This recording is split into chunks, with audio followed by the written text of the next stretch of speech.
Hi everyone, welcome back to JP WHU TV. It's nice to see you. I hope you're keeping well and having a good start to your week, or the end of your week, I should say, as I'm normally saying about now recording the previews. But as we know, the season is now over. So you and I and our guest, who is going to be joining us in just a moment.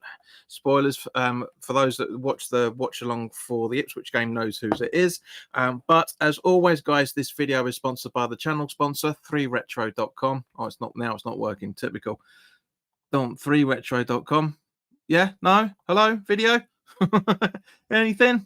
Want to show me it? No, that's had the same problem last time. But anyway, guys, you know the drill by now. Anyway, to be fair, in the description below, there's a customized link that will take you directly through to the West Ham section of their website, where you can purchase some really, really nice retro gear, as you would have normally been able to see on here. But yeah, for some random reason, it's not working. So I can just get this up and running again, because at the end of the day, there's only one other person watching, so it's all good. So let's try it again. No. So yeah, link in the description below for a link that would send you directly through to 3 Retro, some very nice retro gear, along with track jackets, polo shirts, sweatshirts, and t-shirts made by Admiral and Umbro. So go check those out as well. Any purchases you make through the link in the description below, the commission that the channel would normally be getting, as I always say, I'll be sending on to the charity Iron Supporting Food Banks. They're based in the Newham area, and they're helping those in the Newham area and the Essex County and further afield, for that matter, as they're currently supporting close to, if probably not over 90 separate food banks by the time of this recording. So guys, go grab yourself a... There we go. Finally comes up. Dicking about as usual. But yeah, so go check the stuff out. There's really nice retro gear in there, along with track jackets, polo shirts, sweatshirts, and t-shirts, yada yada yada. And any purchases that you make through the link in the description below, the commission that the channel would normally be getting, as I always say, I'll be sending on to the charity Iron Supporting Food Banks. They're based in the Newham area, and they're helping those in the Newham area and the Essex County and further afield, for that matter, as they're currently supporting close to, if not over 90 separate food banks. So guys, go grab yourself a really nice retro shirt. Oh, fuck's sake, you'd be saving yourself a few quid in comparison to the club shop, and you'd be helping those the less fortunate than you and I. But if you want to make a donation directly to the charity, but you don't want to make an affiliate link purchase, that's perfectly fine as well. There is their Just Give 'Em Fund link in the description below. So £1, £2, £5, whatever you can afford, guys. Believe me, every penny helps. So guys, for anybody that is actually indeed watching this live, because I haven't shared this on any social medias yet, I will do in a second while our guest starts talking. Then by all means, please do like, share, and subscribe. And if you're watching the replay of this, then by all means, please do put your comments in the comment section below. And I'm not really sure what that bit is there. It's really doing my head in, but anyway, it doesn't matter. But anyway, guys, without further ado, let's welcome on our guest. Good evening, Dennis, mate. How are you keeping? I'm good, thanks. You? I'm very well, thanks, mate. Very well. To be honest with you, exceptionally glad that the season is over. I mean, mate, it's honestly. I mean, we've had shit for season after season. We generally have, but this, I've got to say, in recent times, this has been the absolute shittest season we've seen for a long time. Do you agree? Yeah, I mean, I'd say results-wise, I'd say definitely. I can't remember if we finished 14th, 13th, or 15th the year we won the Conference League, because 14th. all I remember, I know you were drunk, very drunk. Yeah. Whereas this one, there's just no really. I mean, there are a few asterisks next to it for redeeming qualities of this season, but there are seldom few high points. And even with the high points, it's met with a bit of a yeah, but we should be doing this, we should be doing that.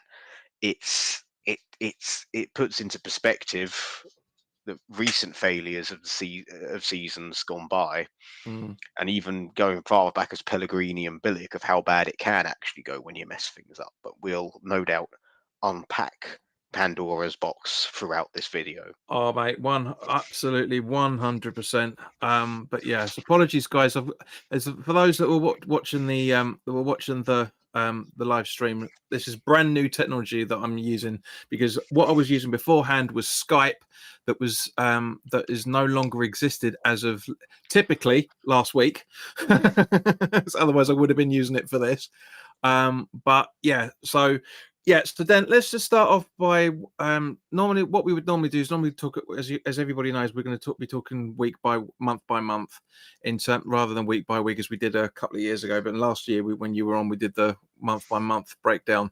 And as for those that were have been around long enough, I did at the start of the season when the fixtures came out. I did my points prediction on what points I thought we would get through per month, and also for that matter what I thought how well we would do in the cups. And like everybody, I didn't do as well as everybody thought we were going to do. So it's perfectly fine from that point of view. But this time around, we're going to talk about the transfers. Now, there is actually quite a fair bit. Let's ignore the price tags for the moment, because it's all in euros and it's not meant to be, but it's just the usual sort of stuff. But we actually had quite a lot of arrivals as well as departures. So let's just remind ourselves exactly what happened then. So we bought in Max Kilman from Wolves. We bought in Somerville from Leeds. We bought in Fulkrug from Borussia Dortmund. We bought in Luis Guilherme from Palermas in Brazil. We bought in Aaron Wan-Bissaka from Man United. I'm sure we're going to be talking about him quite a fair bit. Guido Rodriguez on loan from Real Betis. Fodringham Rodriguez was a free transfer, I should say. Fodringham as well, free transfer from Sheffield United. A unknown fee, but a transfer nonetheless, of Mamadou Kante from Paris FC, not Paris Saint-Germain, as everybody thought he was at the time. And we also bought in Jean-Claude Todibo on loan from Nice, Carlos Soler from PSG. Dennis, be careful of your microphone, mate. I know you're not delivering burgers now, mate. Thilo Kehrer came back, obviously, on loan from his loan at Monaco. Benrahma came back as well, for that matter, from his loan. Andy Irving came back on loan from Klagenfurt. I think you pronounce it Klagenfurt. And Nathan Trott came back on loan from the Superliga team Verja BK. However, a lot of departures at the same point. We sold Flynn Downs to Southampton for £75 million. Syed Benrahma out to Lyon for 14.4, give or take. Thilo Kehrer off to Monaco. Nathan Trott to Copenhagen FC. Divine Mubama for Man City. Ben Johnson left on a free. Angelo Bono left on a free and ended up joining Watford. Anang on St. Pat's. Nafer Gued off to Real Sociedad on loan. James Ward-Prowse off to Notts Forest. Kurt Zuma off to Al Uruba, I think you pronounce that. Maxwell Cornet off to Southampton. And Mamadou Kante back to Paris FC for some random reason. And Calvin Phillips back to Man City, technically. So, mate, those were the I know, but those were the transfers and incoming and outgoings. Mate, your thoughts on those? I mean, we were all pretty. I wouldn't say everyone was totally happy with our business, because there were better deals to be had. We spent a lot of our window chasing after one striker that, will we pay the money? Does he even want to come? The standard window. However, overall, a lot of these players excited us. On top of some of the departures we spoke about, who were seen as either deadwood or not just adapting to the Premier League. Although I did think with your pronunciation for a second, you said that Kurt Zuma had gone to Aruba, and I was like, oh well, it'd be good for his knees, I guess. But yeah, quite frankly, a lot of these players, I mean, there's an argument of settling into adapt, but a lot of these players simply did not live up to the hype. I remember in our preview video, or a preview video I did, I believe with yourself, I said that I was most happy with signing Guido Rodriguez on a free.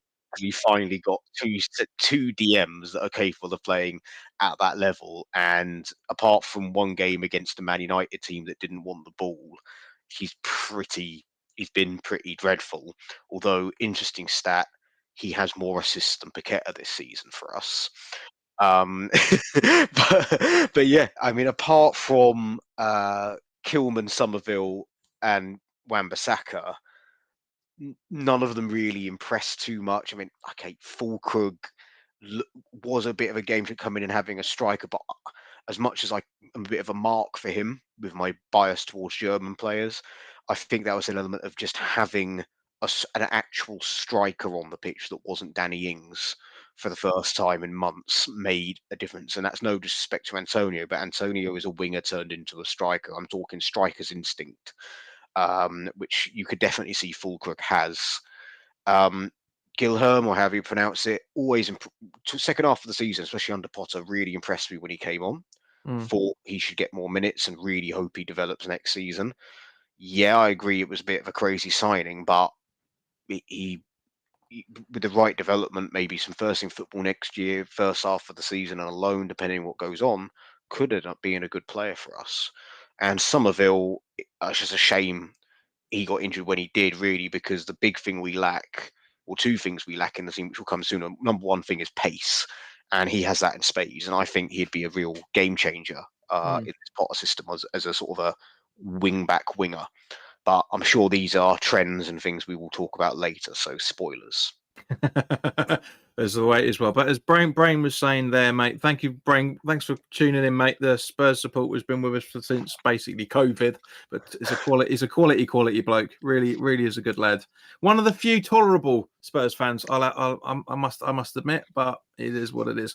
But yeah, he says Fornals also went off to Real Betis, who's playing at the moment. Absolutely agreed. Yeah, for some random reason, transfer market didn't stay there, but he left in January last season. That's what I thought. Yeah. But yeah, so okay, so let's crack on with it. I mean, to be honest with you, mate, as I say, I said in every single, I must genuinely be the only content creator on YouTube, or indeed on any platform of social media for that matter, that said, let's just see how they get on. You know, we said that about when we were over in Benidorm, which is going to be 3 years ago now, which is mental. About we were saying that about Allaire. We said that about basically everybody. I was saying to let's just see. It's the common cliche in football fans that it's like, oh, he's 40 million quid, it's got to be good. It means fuck all nowadays. It means absolutely nothing. Mate, in 20 years' time, a pint of Brewdog at the London Stadium is going to cost about the same amount of money. So, do you know what I mean? It's ridiculous. But honestly, mate, I do want to put my 2 cents in it. I didn't put anything up on social media because obviously the timing was perfect for us to do this. It really was today. Was that because nobody knew that was coming? X didn't put any information out. It literally just was announced this morning. So yeah, it was perfect timing to talk about that. But yeah, in general, as I say, I just thought to myself, just see how they get on. Let's just like. Price tags mean nothing. Don't get me wrong. I was absolutely buzzing about Wan-Bissaka. I still to this day I cannot figure out how any football fan in any shape or form that is, especially a Man United supporter, doesn't understand how he works. He's been doing the same thing his entire career. He did the same thing down at Palace as well, for that matter, before he went to Man United. He even did the same thing at Man United. I remember when we were doing a few things here and there. It was literally just kind of like Wan-Bissaka, just like, for example, the FA Cup under Moyes. He absolutely tore us to pieces that night, and everyone was like, all the Man City fans were going, "Yeah, he can defend, but he can't attack." Well, bullshit, man! Look at the amount of assists and goals he's got this season. Now, granted, it's not a huge amount, but for fucking right back or right wing back, whichever way you want to class him, Jesus Christ, that guy can play, eh? Jesus. Well, I'm sure we'll talk about his debut in a couple of minutes. Okay, so basically at the start of the season, as I say, when I did the summarizing of points per month for August, to sum up for August, we had Villa at home, 5:30 kickoff on the 17th of August, Palace away, then obviously the League Cup second round, and then City at home at the end of the month. And I thought we were going to pick up 4 points and through to the next round. We ended up picking 3 points and through to the next round. So in general, mate, August, because I have a recap. Villa, we lost at home 2-1. Ironically, spoilers for coming up later as well. We won at home. Palace away, we won 2-0. Maxi Kilman's brilliant day, setting up Bowen for that matter. We beat Bournemouth 1-0 at home, which was Tadibou's debut, and we lost 3-1 to City at home. So again, not that bad. Yeah, I mean, I would have had us down had I done this. I would have had us down as 3 points because I would have had us losing a Villa first game of the season.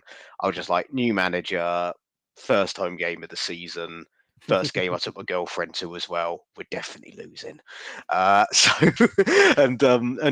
City is it's a free hit as we always used to say. If you get something out of that, it's brilliant.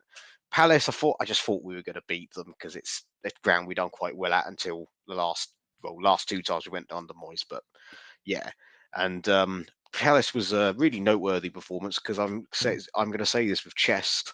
It was the only time Mavropanos looked like a completely competent Premier League centre back because I remember actually getting a bit excited on the WhatsApp chat, telling people like Mavropanos is looking solid. Like, I think maybe they've been working with him at summer. My God, that went out the window a couple of weeks later. Mate, I about I 20 think he's minutes into overly the hated. game. Yeah, I think he's overly hated, Mavropanos. I don't really agree with Mm. booing him when he comes on. I just would very much like him to go on loan somewhere if we can't sell him in summer. Mm. And it's very rare that I actually want a player to leave. But I'm like, for his own good, he needs to leave because it's only going to get worse. Yeah. And he's going to lose confidence. But like I said, against Palace away, he was absolutely rock solid. And I thought, okay, Kilman and him as a centre back partnership, that's moving forwards. And that was out the window by Chelsea. Yeah, exactly. But yeah, there's my other if we could put gifs up on this, right? I would generally put Homer Simpson going into the hedge because there's literally nothing to say on It was that. like after that, it was like, and then obviously the Bournemouth game in the cup. If VAR had been in, we would have been 0-0 and done. Who knows what would have happened? Because I think that goal would have been disallowed for handball if VAR had been involved. But you take it because you get so many VAR decisions go against you. And I think Man City's always a free hit. Yeah. They weren't at their best, but their quality just shone through. And they scored all 4 of the goals in a 3-1 win. Yeah, pretty much. But as I say, yeah, I mean, because I thought we could have got a draw against Villa. I mean, I thought, going into the new season that new players, some players, especially with the likes of we had Soufal and Wan-Bissaka. Wan-Bissaka didn't make his debut then, but we had Emerson. I thought, that's gonna, we've got elements in there that I thought to myself, all right, we could get something, but I'll take getting 3 out of 4. I'm happy with that. Not a problem. Yeah, Absolutely not a problem. And we could have. I mean, I think I vaguely remember Soucek missing a point blank header from about 2 yards out, like in the dying seconds, and Ings producing a crazy save from Martinez late on. Sounds about right. Yeah, and then I think something happened, and it was Soucek was just in a one-on-one header versus keeper situation, and he headed it over from inside the 6-yard box, which is very rare. So we could have easily got a point in that one, but we didn't. Yeah, it was. The ironic thing is, it set looking back on it with hindsight, it set the tone for the season. That game, Well, it really did. In a way, it didn't because we didn't get turned over by Villa. We didn't. We kept it quite tight and were. Yeah, but what I'm referring to that, mate, you're absolutely right. But what I'm saying is the fact that it was an almost game. And that's what the majority of the season was. Spoiler alerts again, but it was an almost season for us, unfortunately. But yeah, as I say, with Palace away, Wan-Bissaka's debut, Kilman's run to set up Bowen, Soufal as well for the limited time that he had on that game as well, was just everybody was perfect, absolutely perfect, did everything completely correct. So okay, so going into September, so we had Fulham away, then the third round of the League Cup, Chelsea at home, and then Brentford away. I thought 5 points. I didn't say going through to the next round. I literally just put 5 points because we knew the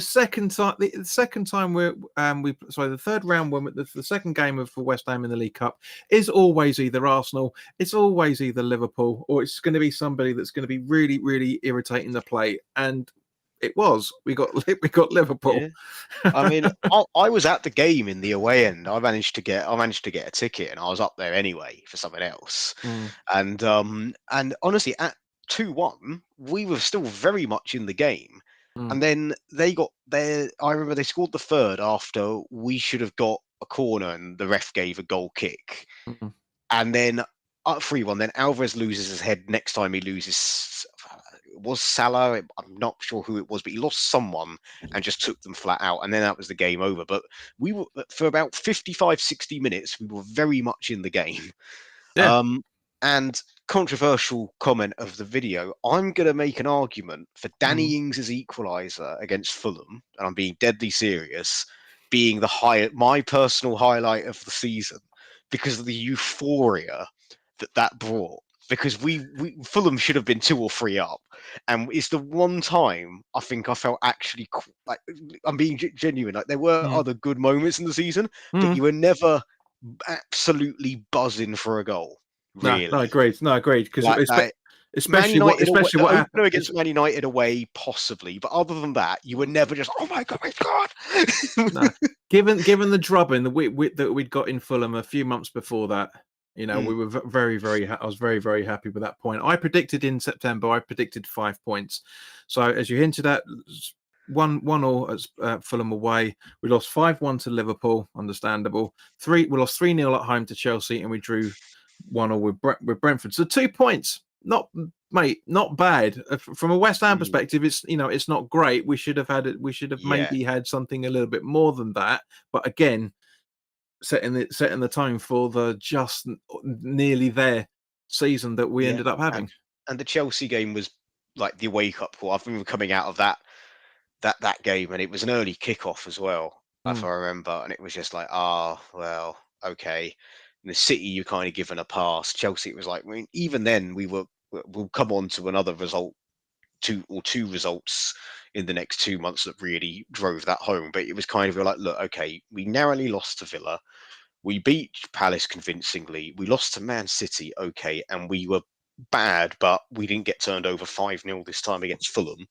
And we lost to a very quick Chelsea team. So let's see. But it just, I think that's when the wheels came off our season, because then we're under pressure to get results. Whereas before that, we weren't under pressure to get results. Yeah, no, agreed. And like what is even Rory Jennings says, I don't care about West Ham away. They always pick up points against us. Boy, did he get that one wrong. But yeah, I mean, as I say, this is a season for getting everything wrong. This one, it really is in many, many ways. Now, going into October, we had Ipswich at home, the international break once again.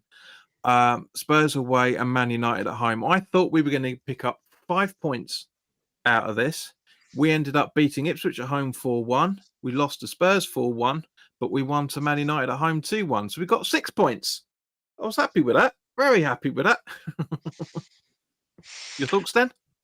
I mean, for about, what was it, about 35 minutes Spurs away, then that was when I was like, no, okay, it was just a blip against Chelsea. Okay, Brentford away is kind of our bogey team. Yeah, we smashed Ipswich, we should have.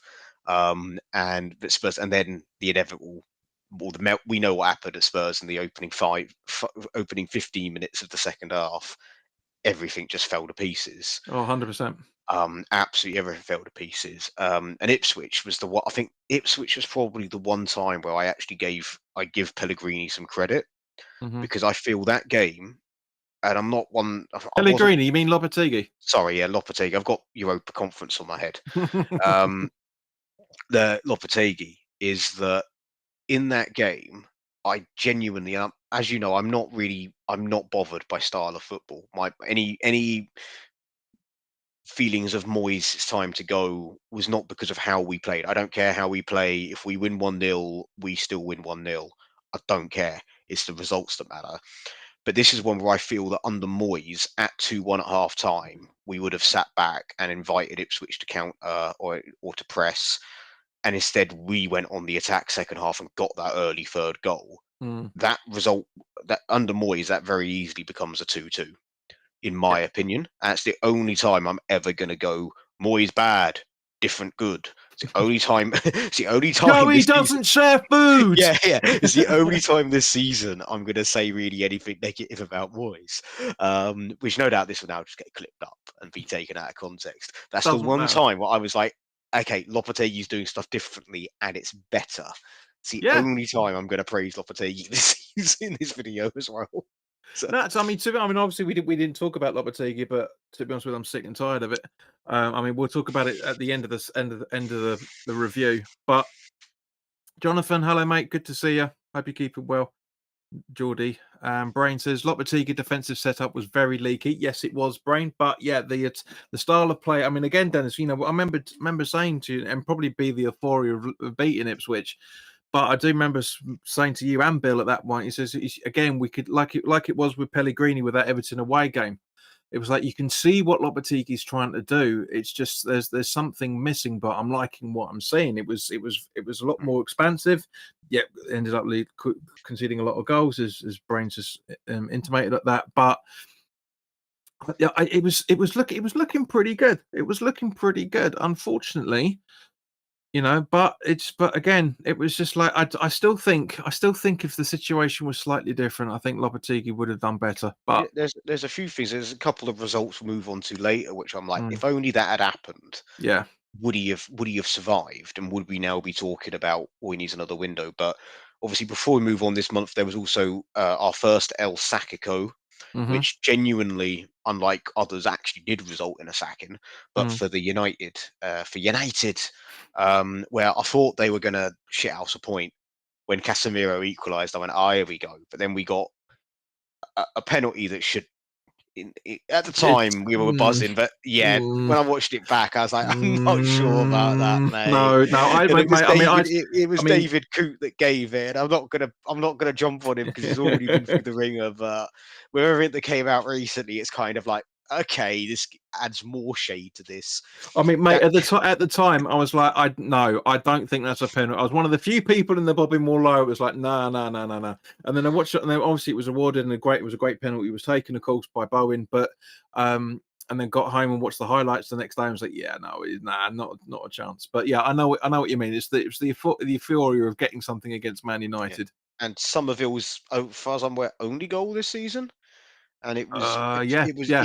and it was his pure pace that got Mm, us that goal, just running in behind, which mm, I think again we'll come on to style of play possibly later. I think under Potter he would have done brilliantly doing that, doing mm, exactly that, mhm. working off of a full Krug or a Bowen. But again, spoilers. Well, that's the problem with the season we've had, mate. You can't not put spoilers in. That's the problem. I know. I mean, if anyone out there that doesn't realise, Lopetegui doesn't last a season, lads. Sorry. Okay, so let's move swiftly on to November. So we had Forest away, Everton at home, international break once again, Newcastle away, and Arsenal at home. I thought we were going to get 6 points out of that. We ended up losing to Forest 3-0, drawing with Everton, which is one of the ones that should have happened a bit better. What you were just referring to. Newcastle away, great result 2-0, and losing at Arsenal 5-2 at home. And we ended up getting 4 out of the 6. Yeah, I mean, going into that month, I genuinely thought we were going to get a win against Everton. This is when Mm. Forest. I thought we were going to beat him by Forest. I just didn't know it was going to be as much of an abject failure, because this is when Forest was starting to come into their own. As okay, they're doing quite well this season. Mm. Newcastle away, I'm always going to back a Newcastle win. Newcastle away, we don't often do well there, and Arsenal at home is a given. Although what I will say is, I mean, I guess you can call it karma for what we just spoke about with the penalty we got against United. But Mm. Arsenal's second penalty is possibly one of the most ludicrous penalty decisions I've seen in a long time.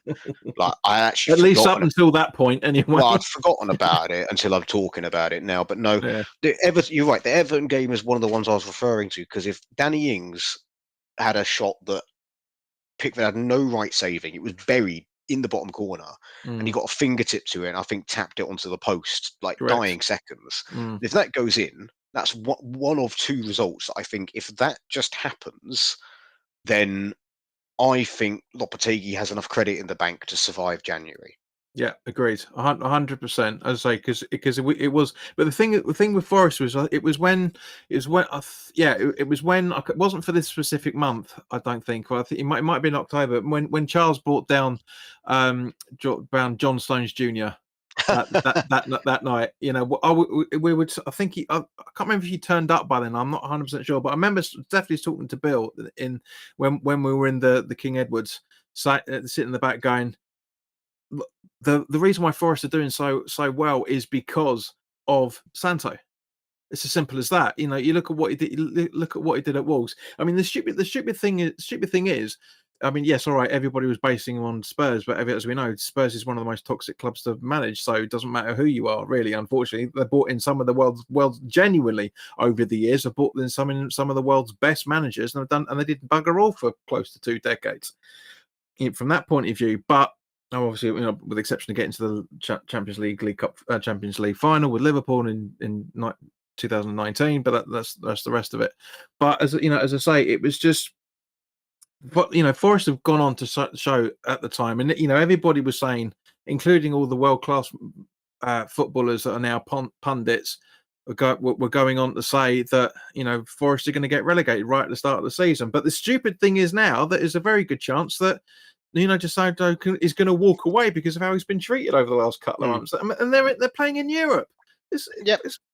Oh, Last time they got Europe, Frank Clark was their manager. Exactly. It's absolutely fucking ridiculous. But as I say, going on 4 points out of available 6 in November, leave us with 15 points. I thought we were going to be on 20 at that point. So not a million miles away, but it's a typical fucking West Ham season. Okay, so this is where it comes a little bit more interesting.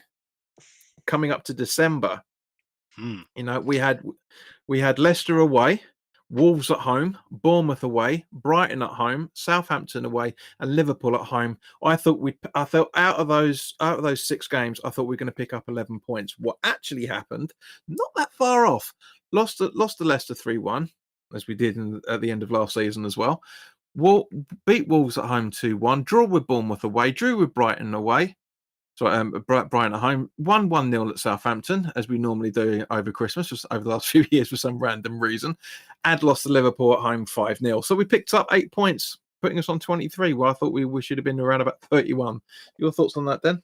Well, I'd have had us winning the 2 games we won, as well as beating Leicester and getting a draw away to Bournemouth. So I'd have had us on 10.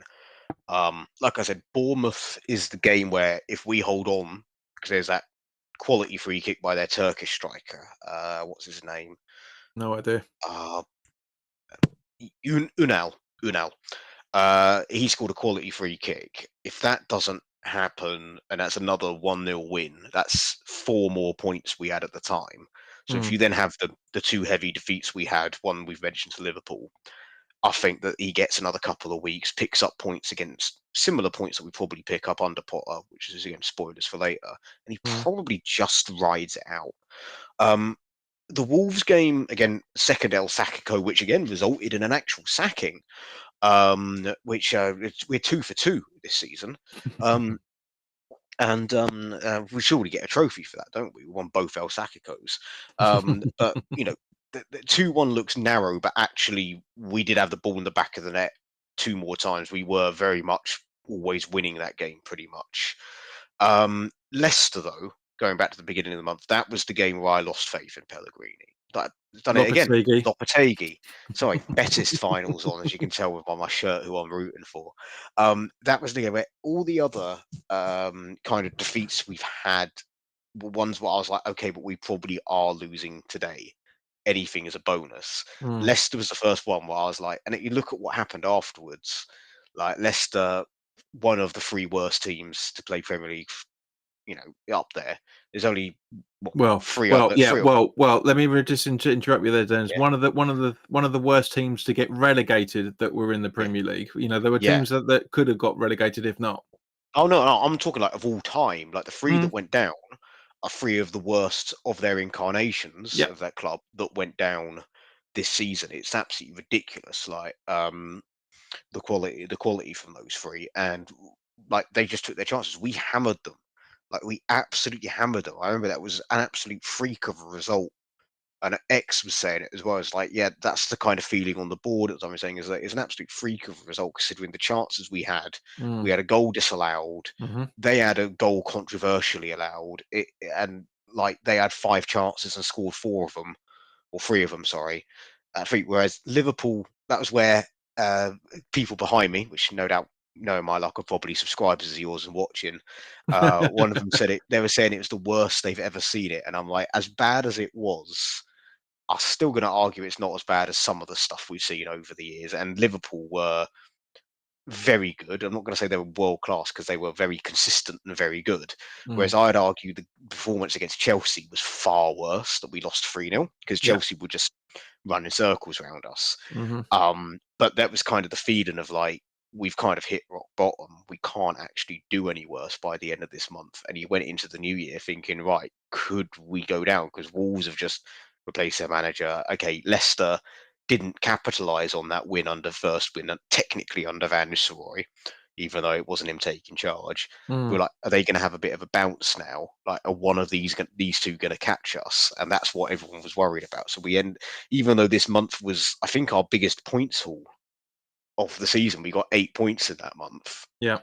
But admittedly, that's from like a possible 18, so more chance. But still, we got. Well, no, I mean, I don't subscribe to maximum points theory, because out of 6 games is, it's you're not going to get. There's no way in hell we never go completely. We've never won the league being unbeaten. We've never been unbeaten in a fortnight, much less a month. So I always disagree. Yeah. I say when it's points available is what you think the points are going to be available of. So as I say, like thinking about getting 8 points out of the available 11th. Because the logical. Because I always say time after time, there's always 3 types of football supporters. There's one type of football supporters. So now we're shit. We're going to get relegated. We're not going to do anything in the cups. We're going to be people like you and me that is just like, we'll just see what happens. And then there's people that think, yeah, we're great. We're gonna win the FA Cup. We're gonna finish in Europe. Blah blah blah blah. You get those. There's no other types of football fans ever. There isn't. There's just it's all, I hate to pigeonhole people, but there is. You are 1 in 3 chance of being in that. So when like for example, I'm surprised when people say on the radio, when like for example on Talksport or maybe on Match of the Day, when people say it's like, yeah, that West Ham picked up 8 of the available 18, and I go like, what available 18? Liverpool. Takes it down to 15 straight away. Southampton, yeah, Brighton, not a chance. We never get more than a point off them at best. Do you know what I mean? It's just like, anyway. That's a rant for another time about how stupid football is. Okay, so going into January, bless you. Apologies for those that listening on earphones, because you probably had your inner ear just blown to bits. I thought I'd managed to mute it in time. Sorry. Not in time, mate. No. Okay, sorry. So yeah, if you have any hearing loss, I can give you Dennis's Twitter account, mate, and I'm sure we'll be able to do some compo for you. But but no. So January. This is the turning point. All right, this is January is the turning point, because as we know, Lopetegui was booted out, and then Potter was brought in. But just as a just to summarize, I should say, on the January transfer window, we signed, well, on loan, of course, Evan Ferguson. Ollie Scholes broke through as well, for that matter. James Ward-Prowse came back from his loan on Forest. I don't care what Rashane Thomas of The Athletic says. It wasn't a mutual agreement to bring him back. It was basically like they said, let's terminate the loan so he can come back. And of course, Maxi Cornet came back from Southampton, but buggered off straight away to Genoa, and he was the only departure. So, right, your thoughts on all 4 of those players, to be honest with you, mate, before we go into January. So, Cornet is a signing that we're all quite excited about. He had a very rare injury that's kind of ruined his career, so I'm not really going to say much bad about him. He will forever be remembered by me as the person that David Moyes, for some reason, thought, "Oh, let's play him a striker," while you had Gianluca Scamacca on your bench. Say what you like about Scamacca, I'd rather have an out-and-out striker. Mm-hmm. Well, Scamacca was a centre forward; he wasn't an actual striker. Yeah. Ferguson coming on loan, it made sense. I think he was nowhere near as fit as people thought. The Calvin Phillips 2.0, we a lot of us were saying at the time, wasn't it? And apart from one absolute sitter against Wolves, I can't remember him doing anything particularly bad. I can't remember him doing anything good. He just existed. Ward-Prowse, I thought it was a massive mistake getting rid of Ward-Prowse on loan. He was one of our better players under Moyes. Absolutely does not really fit the style of play we've played under either Lopetegui or Potter, but he's still a very talented player. And as much as I thought Soler was good when he was at Valencia, I think this season proved that Soler is not physical enough for the Premier League and needs to stay on the continent. And I don't really think there's an awful lot between them about what they brought in, except for Ward-Prowse's set pieces. Yeah, Soler's And got more pace than Ward-Prowse, which isn't yeah, saying much, to be honest. It really isn't. yeah, but apart, so Ward-Prowse not just edges it, massively edges it for his set pieces. But if you don't want to take your set pieces, then it's a dead rubber. So worse or better, have one or the other. Kind of. I mean, you look at the, like, for example, the stats of the Ipswich game. You know, is for the first half. You know, one of the things that everybody loves about Ward-Prowse is the fact he starts a lot of things. He goes unnoticed, but he does slowly. But he's normally the catalyst that starts attacks. He can pass the ball around really, really well. He had a 97% pass completion rate in the Ipswich game, and made more than 3 passes as well. You know, he was doing well, but we'll talk about that later on. But in general, I was very, very happy to get Ward-Prowse back, because it was obviously a Lopetegui idea. I mean, because Southampton's former captain, being Lopetegui, saying to him that, you know, you're going to be part of the team, but I'm not sure what part of it. And he said, well, in that case, I'm off, sort of thing. You know, and there's a lot of problems about the Athletic actually did a really good article a little while ago, which I reread today, about Lopetegui and his departure. Apparently, as it is with everybody, he didn't get on very well with Sullivan. You know, I mean, that's not difficult. He could argue he could fight himself out of a plastic bag. That man, he really could. But you know, it was just it just does my head in. Well, I'll come back to it in a second. Brains just put a comment up saying West Ham forwards have only managed to score 20 odd goals between them. It's not great, is it? No, mate. But technically, which one of the reasons why I want to bring this up was this is the point where Fulkrug was injured, Bowen was injured, Antonio unfortunately had that really, really bad, life-threatening crash. So, you know, we went in a period of December to January to February where we were having practically to do an out of it style makeshift, put somebody up front and hope for the best, which is why Ferguson came in. We were playing Paqueta up front at times. Exactly. Because Danny Ings is that underrated. Yeah, well, that fucking slow, unfortunately. But you know, honestly, I mean, so I've said it before and I'll say it again. You know, I do feel sorry for Danny Ings in terms of how the club's treated him.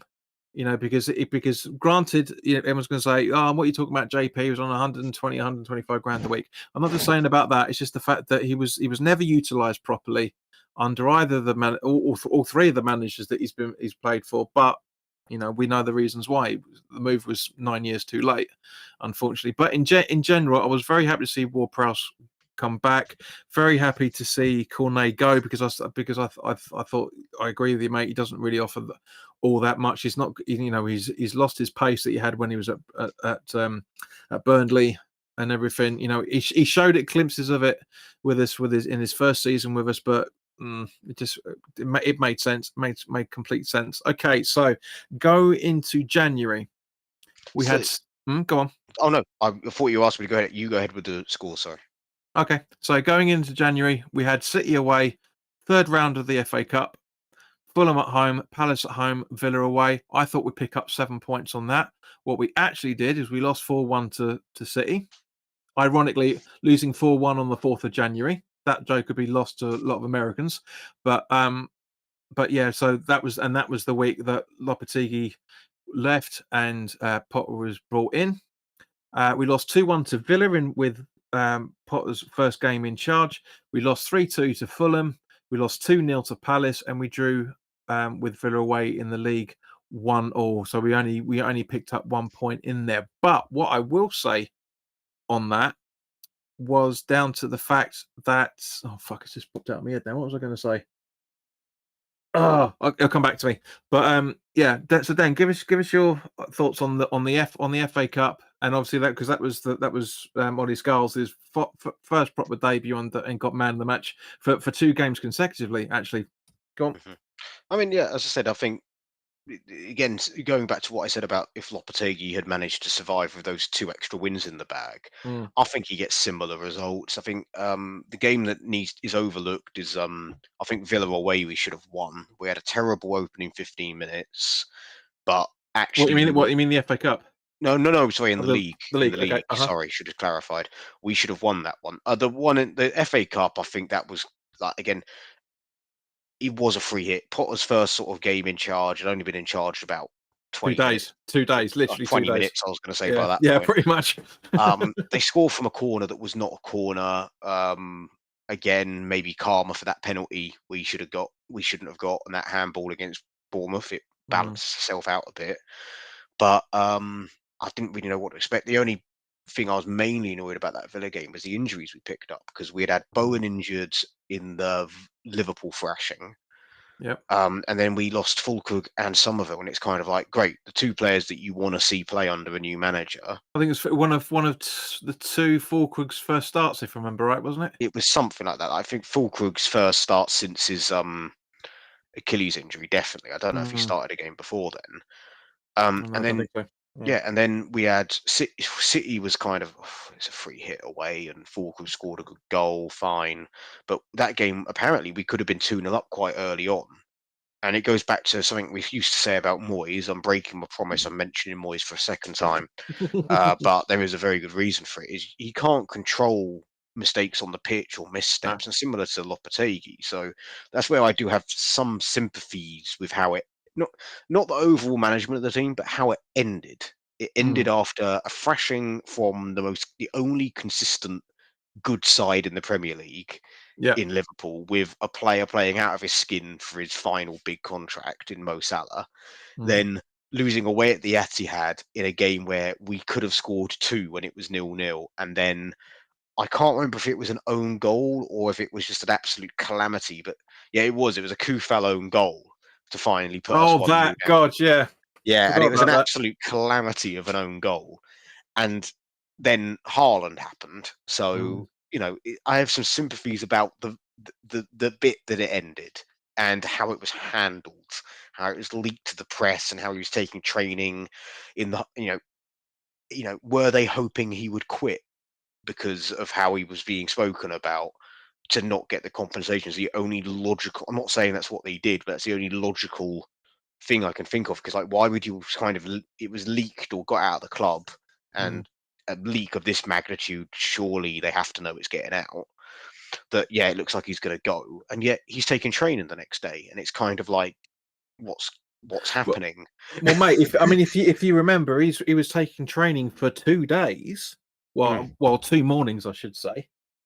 While conversations were going on with Potter. In actual fact, there was at one point where I don't think they actually crossed over as much as everybody was making it out to be, but there was a point where they literally Pot was walking into the back of the London Stadium as Lopetegui's walking out. It's yeah. ridiculous.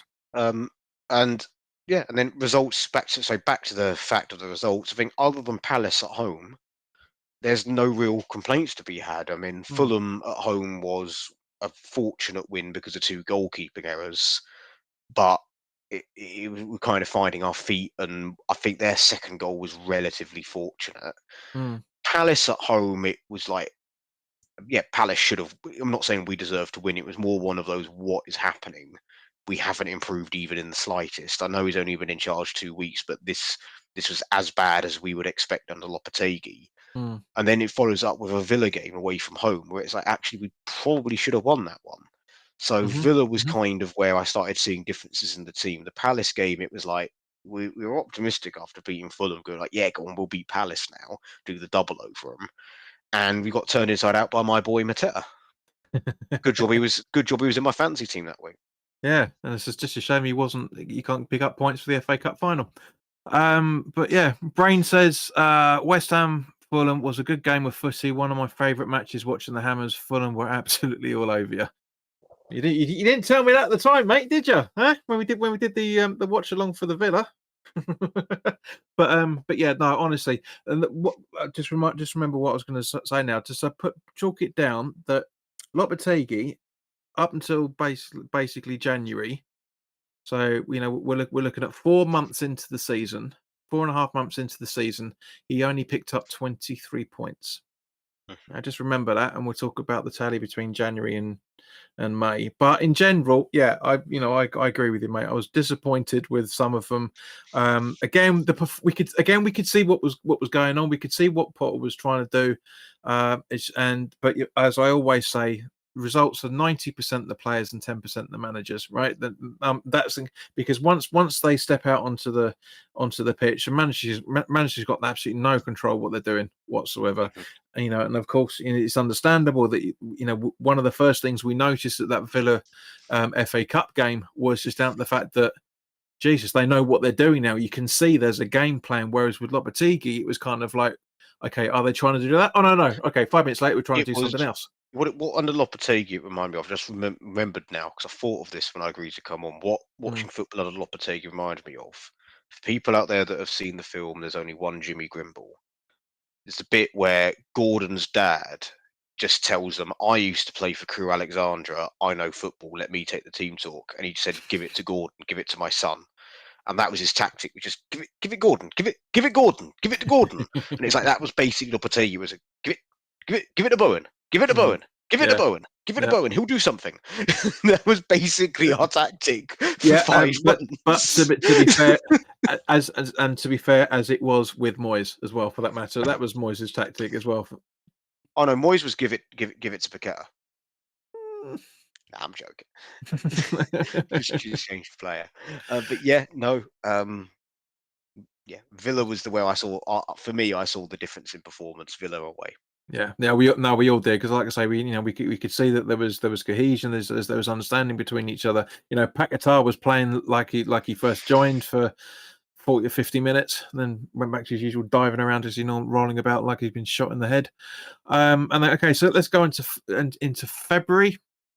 Chelsea away, Brentford at home, Arsenal away, Leicester at home, and I predicted we pick up 6 points out of that, and I got it right. The first of 2 months, I got spot on.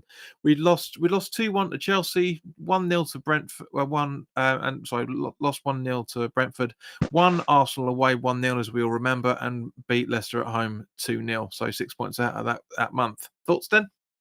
I mean, Brentford at home was again similar to Palace, but it was more frustrating because We we had shouldn't have seen, conceded that goal. That goal was yeah, ridiculous to concede. we had seen good performances, and this became the thing. And as much as I don't want to sound like I'm angling towards doing stuff they used to say on Talksport, we play significantly better away from home.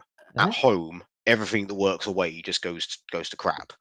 Yep, Chelsea away, I mean, I'm not going to complain about the defeat because Chelsea's quality showed through.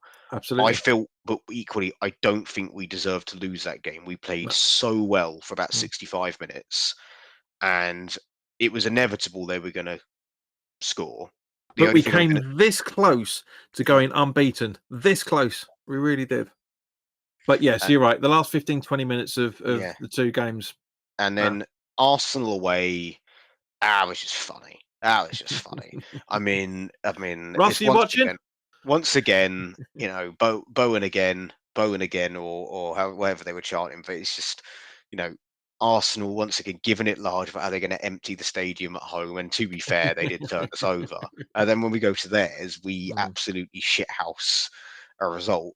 Admittedly, this one was slightly less one-sided because they just couldn't really. They were trying to walk it into the goal, Yeah, from my the old memory. Arsenal cliche they've been doing for 25, Yeah, 30 and then years. Leicester, we finally win 2 games in a row. I'm not even in the country, so I couldn't even tell you what happened in that game other than Bowen got robbed of a goal. Yeah. That own goal should have gone down as a Bowen goal. So, and that Leicester team, we should again, like the game away from home, we should always be beating them. So it's Mm. just sort of a given. But yeah, Um, I but mean, brain is reminding you, mate. Lewis Skelly red card in the Arsenal match.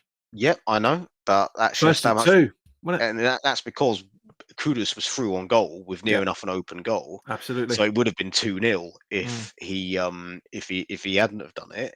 But yeah, Brentford at home, I think we should have not lost that. We should have.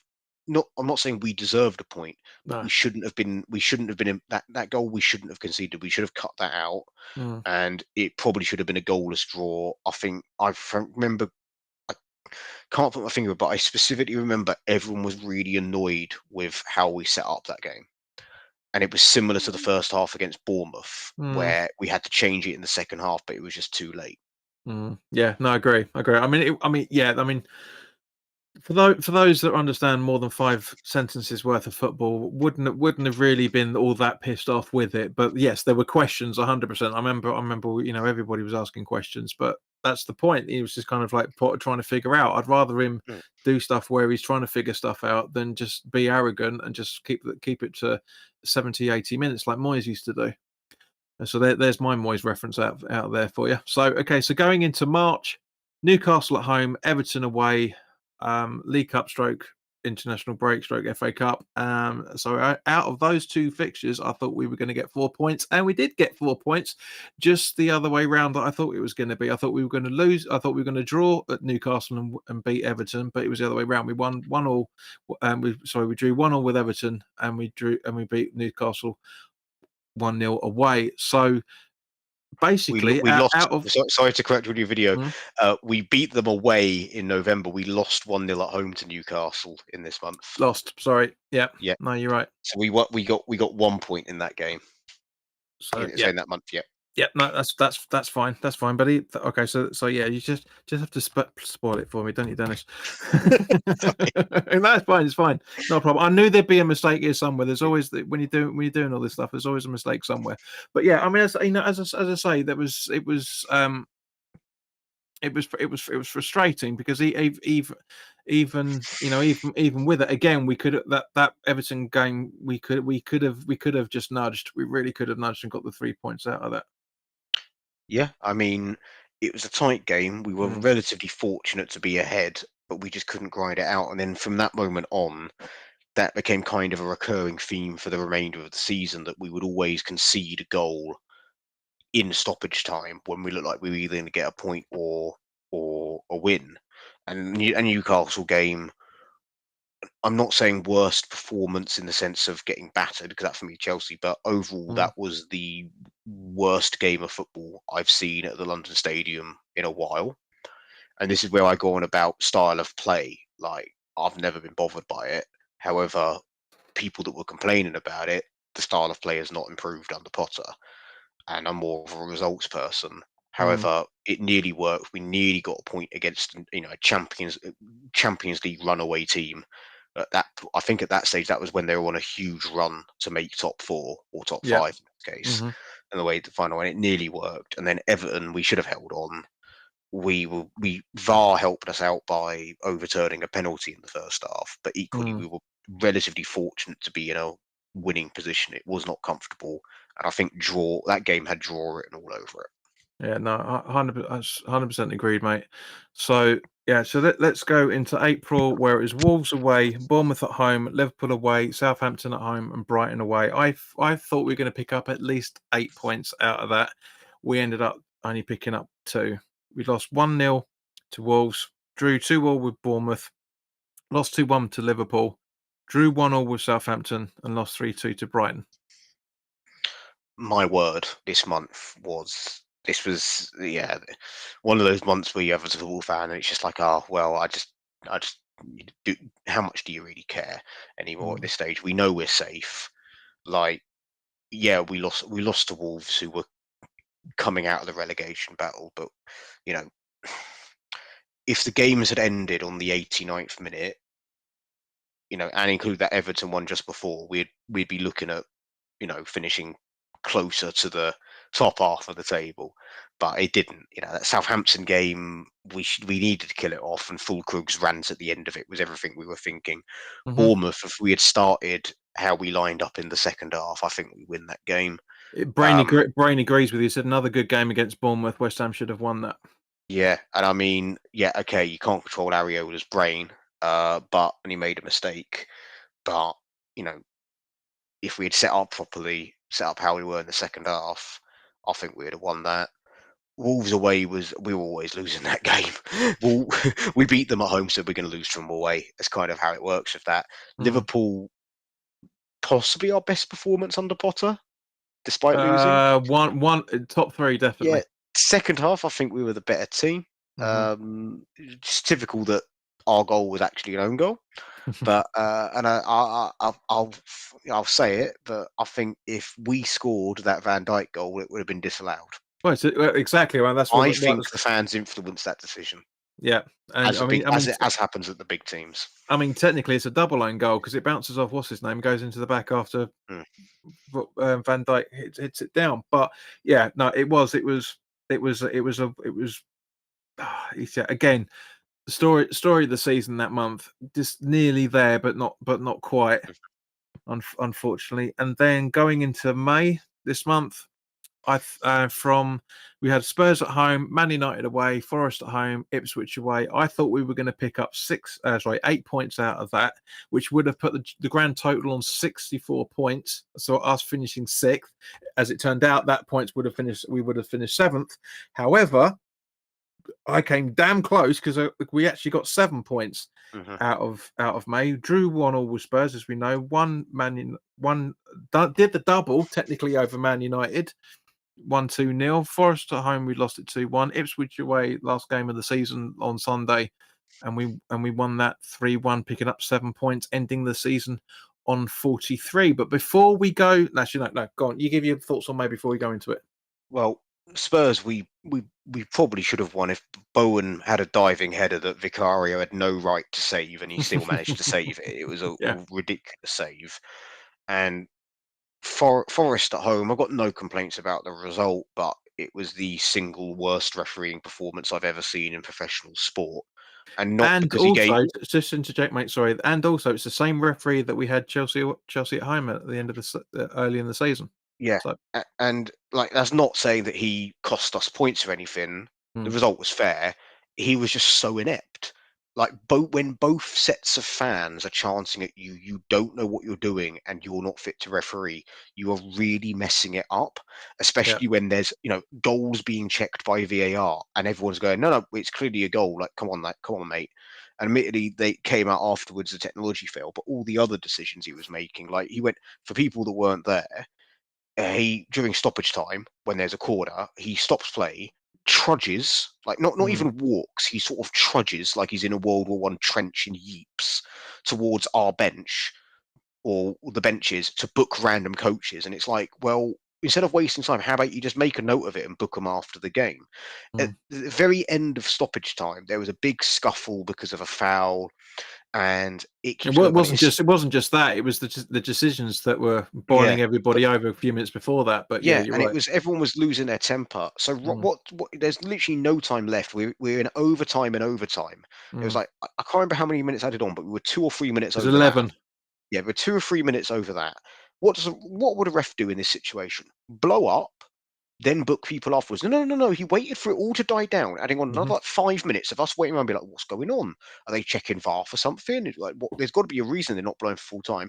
Books a couple of people, does a drop ball, blows for full time after the drop ball, and it's like, what a waste of every human being's time. Well done, mate. Yeah, the game should have finished 10 minutes earlier than it did.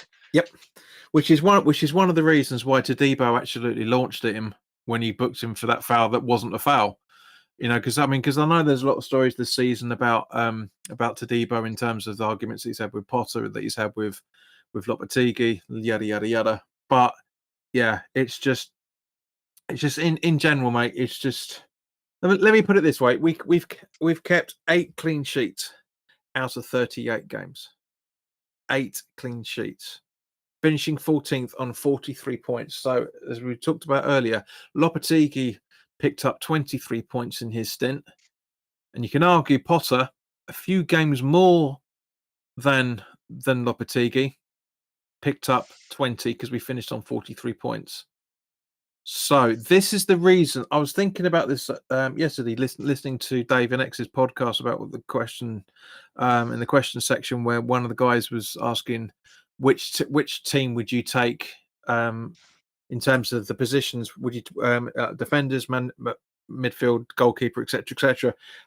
Which would you prefer to have, the last season at the Bowling or this season?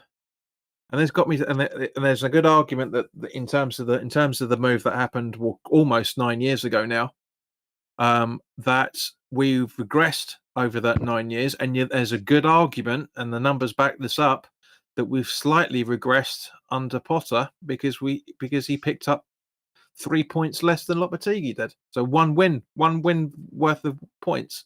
Folks, then. Well, I think Potter picked up results that we wouldn't have got under Lopetegui. I think we would have probably lost to Spurs at home under Lopetegui. I feel we would have drawn away at United. So I do feel there has been some improvements. Also, I didn't know that we had more games under Potter, because when I'd worked out the points before, but I thought it was relatively level. Also, Potter had a period where he had virtually no attack as well, where like Paqueta was playing as a striker. Exactly, which we were talking about earlier. That there are reasons for it, but I think it's 6 or 2 threes, to steal a phrase, with both managers. You still can't get it right, can you? I think I've got it right. 6 and A-N-D, not of. Yeah, 6 and of 2 threes. But I think, because I think each match it kind of balances each other out. I think that there's a couple of results, especially towards the end, I don't think we would have got under Lopetegui. And there's some games like for example, if you he didn't even talk about it, but the Brighton game where we threw it away.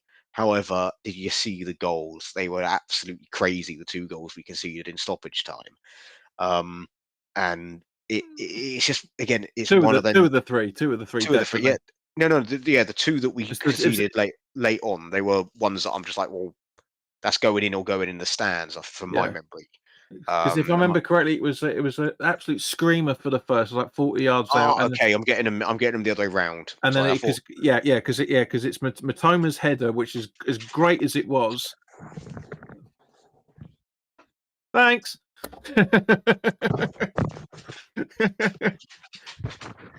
This is why the lights are on, why there's still light sunshine. Yeah, you fucking amateur. But no wonder the West Ham way kicked you out. But no, but it wasn't just no comment. But no, as I say, because the other absolutely great goal was the Matoma header, that which could have been defended, granted, but was 10 times there's no stopping that. And that's those. So taking those out of the equation, if we were able to, I mean, because at the end of the day, because it was a double header, if you remember, it was a header into Matoma. So there's Allardyce style football. So you take the screamer out of the equation. Well, that's a point, man, 100%. And like I said, we should have killed the game off against Southampton. So I just think we need a bit more firepower. I don't even know if we even want to go into hypothetical transfers. Go for it. I know it's more like we all the guff and stuff that's coming out of the on Twitter and all sorts of other areas. I don't know what to believe, who to believe, other than normally I just say wait for X to confirm. Is my sort of rule of thumb I live by, but I'm not going to make any predictions. But we need a stronger, more athletic central midfield, and we need some pace in our attack. Personally. And we need defenders that aren't going to watch the ball go in the back of the net, go actually try and get in front of it.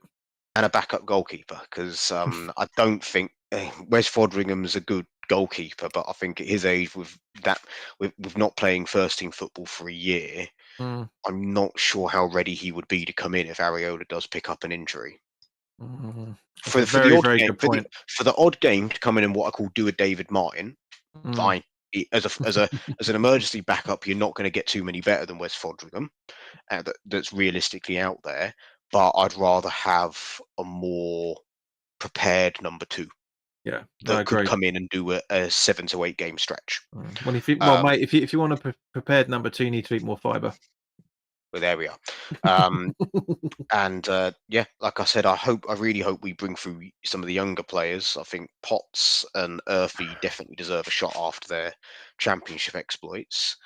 And it's kind of a free hit in that, they don't cost nothing, and they're both going to be under 21, so they don't need to be registered, don't take a registration place.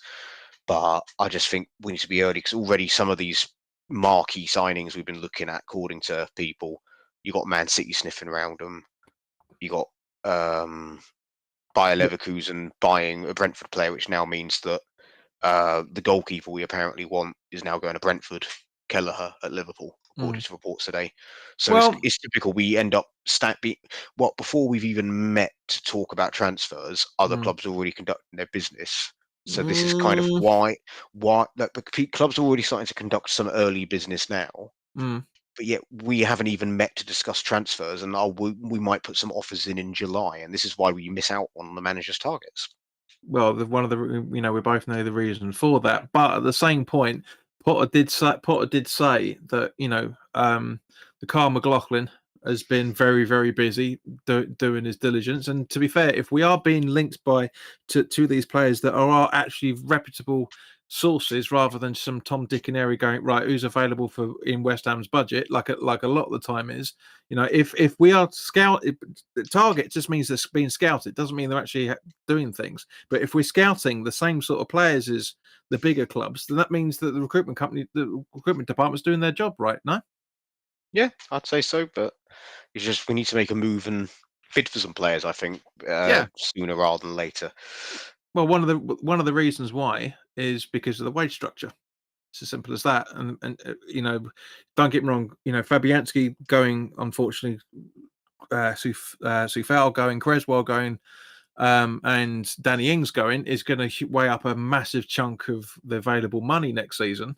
The problem is, like with Man United, like with Spurs, like with probably even to a less extent Wolves as well, for that matter. They're probably targeting this summer's transfer budget to be a lot bigger than what we're actually going to get because of where we finished up in the table. So Yeah. there is that on top of it. Plus, going into this season, we were £230 million in debt. Mhm. There's a lot of factors of the reasons why, but you're absolutely right. Get your deals done at the beginning. Do it as early as possible. But Yeah, unfortunately, that's and never been West Ham's way. this is why some of the things we talk about, there are some good free options out there that Hmm. they're okay. Get pelters. People go, oh, we need to find this young, inverted, inverted wing back from Asgard that has 39 goals in 12 games or something like that. Mm, But I think like Decore at Everton on a free transfer, I mean, my mm, money would be on him going abroad, possibly getting a big money move at contract out in Saudi or China. yep. But because he's at that stage of his career, he's I think 32, Hmm. but still very competent player. What we Mm, need, athletic and strong in the middle. I'd have him on free. 100%. I mean, I've said today because some people have been asking who would you sign in each position, Mm. and I'm like, well, I'm thinking of saving money, and I'm like, I would not say no to Dominic Calvert-Lewin on a free transfer to replace Oh, that's Ings. risky. Yeah, but I'm thinking, okay, yeah, he has injuries, but on a free transfer, on a wage where is kind of his game appearance subsidizes his wages, I'd have him on free for a year while we sort out our budget for next year to spend the money elsewhere But it's and not have free him. though, is it? Oh no, There's but have him. there's a signing on Okay, fee, so yeah, it's not that. okay, yeah, yeah. But we're going to have that. But the signing on fee is the same as the agent fee and things like that when you buy people.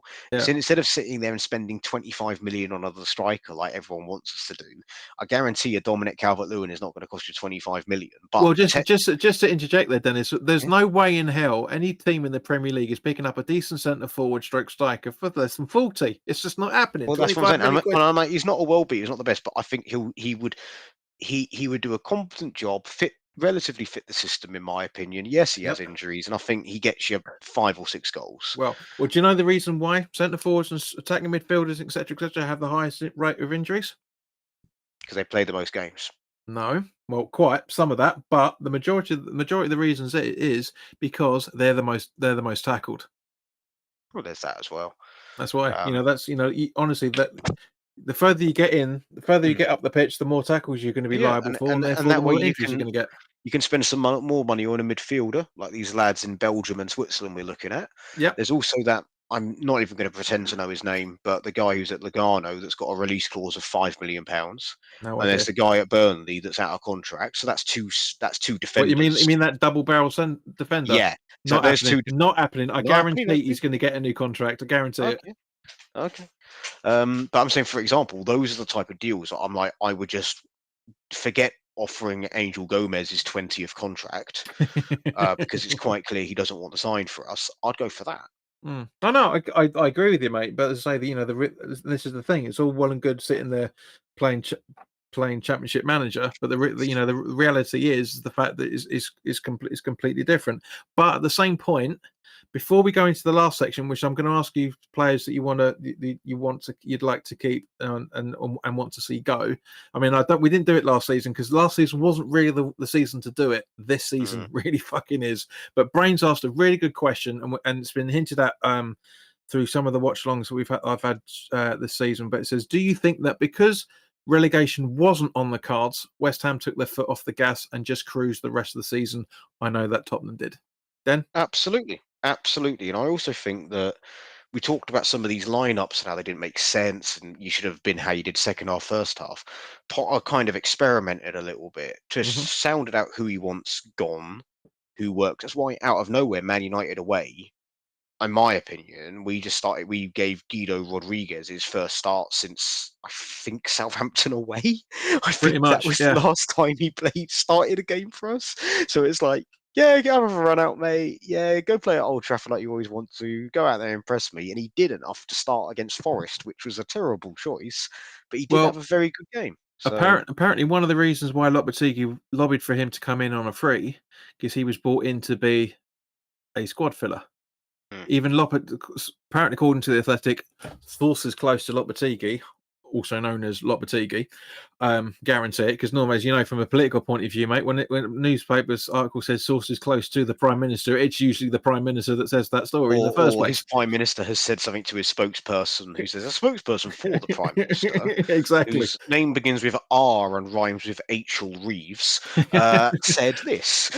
But yeah, apparently that was Lopetegui's. Steiden was against it, and Lopetegui said no, bring him in, but he's not good enough to start every game. Therefore, I want him on the bench. Okay, And from that point of view, that transfer makes sense. From yeah, that point of view, only problem was he was starting him left, right, and centre. yeah. But yeah, so yeah, I mean, as I said many times when people are panicking in the January, February time, I said many times that it's relegation football, and I'm worried. But we're not going to get relegated because of how shit the teams are. Yeah. If the teams hadn't been that bad, then yeah, I think we probably would have ended up where Spurs are. To be honest with you, 17th. Well, No, also, it's not a dig at Spurs. I generally think that we would have finished 16th or 17th. pop this performance, this team in the 21-22 Premier League season. We probably do get hauled under the waterline at stages and in Yeah. deep in the relegation battle, similar to how Leeds did, Mm-hmm. who then went on to get relegated the year after. So I probably shouldn't have made that comparison, but here we are. But it's the same thing, mate. If you think about it, including that season there, right? We have dodged relegation far too much, right? And this is one of the jokes I was making with my Middlesbrough housemate. I said I want. He said, who do you want to get relegated at the start of the season? I said Everton because it would be funny, and just down to the fact that they've dodged it so many times. If we get this transfer window coming up in the summer wrong, and I'm including letting the likes of Sufal go, letting the likes of Creswell go, letting the likes of Fabianski go, and any other departures. If we get those departures wrong and we get the rivals wrong, mate, we are championship bound next season. We genuinely are. Yeah, I mean, it also depends on what comes up, because I think Leeds are probably going to be a bit more prepared than the other teams that went up, especially with the Red Bull money injected into them. Yeah, but it's not as much as everybody thinks, but yeah. Sunderland, yeah, I think 50-50, genuinely yeah. 50-50. Considering they're also taught Jove Bellingham apparently is on his way to the Bundesliga, so that's their star. From my understand, two of their star players gone. The matey boy off to Brighton. But exactly that's the point, because they are funding themselves. And don't get me wrong, from my perspective, next season we've got two family derbies coming up, West Ham Sunderland. I'm loving that fact, and of course, obviously Sunderland have got the Geordie derby as well, for that matter. Brain is saying it's risky for a new manager to do that because the fans want to see results. He's talking about the balance we talked about earlier. Yeah. That's pretty much what happened, though. Like, we were virtually guaranteed to be safe by the middle of February. I'd say that win against Arsenal pretty much secured our safety. And then it was just, well, let's just see what works and what doesn't. I mean, throw enough shit against the wall, it sticks, Absolutely. And Brain's that's also kind saying. of Brain's what we also do. saying. I'll take Spurs. Sorry, I'll take Souček at Spurs all day, and you can have Richarlison as a swap. Fuck off, Brain. I love you the bits. You're a quality bloke, but you've gone too far on that one. I don't know. Richarlison's one of those players that when he plays for you, you love him. But No, mate. I think the injuries are piling up for him now. The hamstrings as well. Mate, we've got enough attacking midfielders diving left, right, and centre without having another one in there. We generally do. Honestly, the man has wound me up ever since he was at Watford. Really has wound me up. Something chronic. Okay, so let's have a look at the squad. So, generally, I didn't ask you this question before, Rang, so I wanted it to be completely off the cuff. So, Yeah. but I'm 95% certain what you're going to say on these answers anyway. So, basically going on the conversation we've had. So, let's do it in order on transfer market. All right. So, Areola, in or out? He's going to have to be in purely No, because no, I no. can't. But if it was down to you, in or out? Well, I'm going to ask one quick yes/no question. Do I have a budget to replace all these players in this situation? Yes and no. Because that's what I'm saying now. I'm going to say if it was up to me and I don't know, I'd already signed Kelleher and I just needed to find a solid backup, I would sell.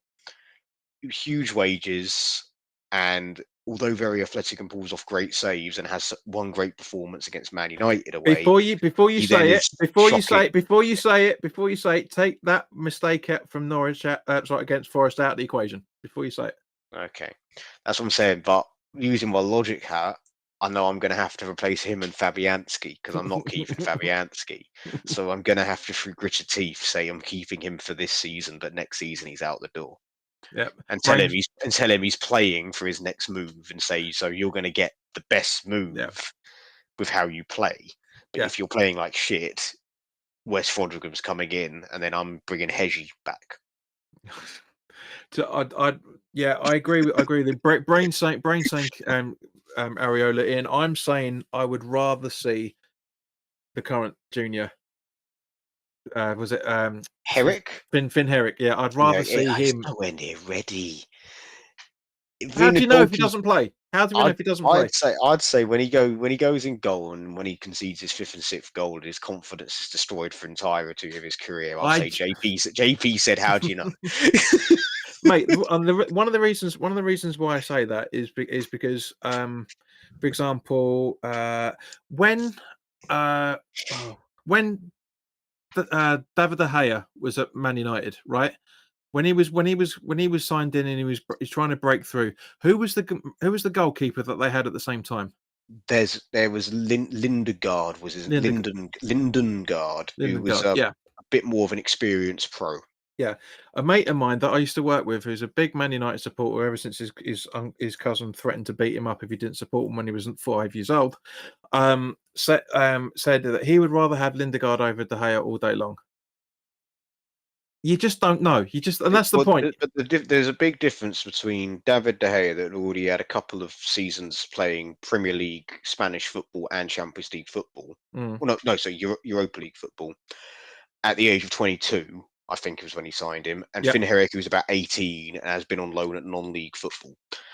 Pickford, for example, is a rare example in the Premier League of a young goalkeeper coming in and hitting it off. But he'd already had one, maybe 2 seasons in the Football League on loan. Mm-hmm. I think Herrick is minimum 2 years away from being anywhere near to being in the conversation.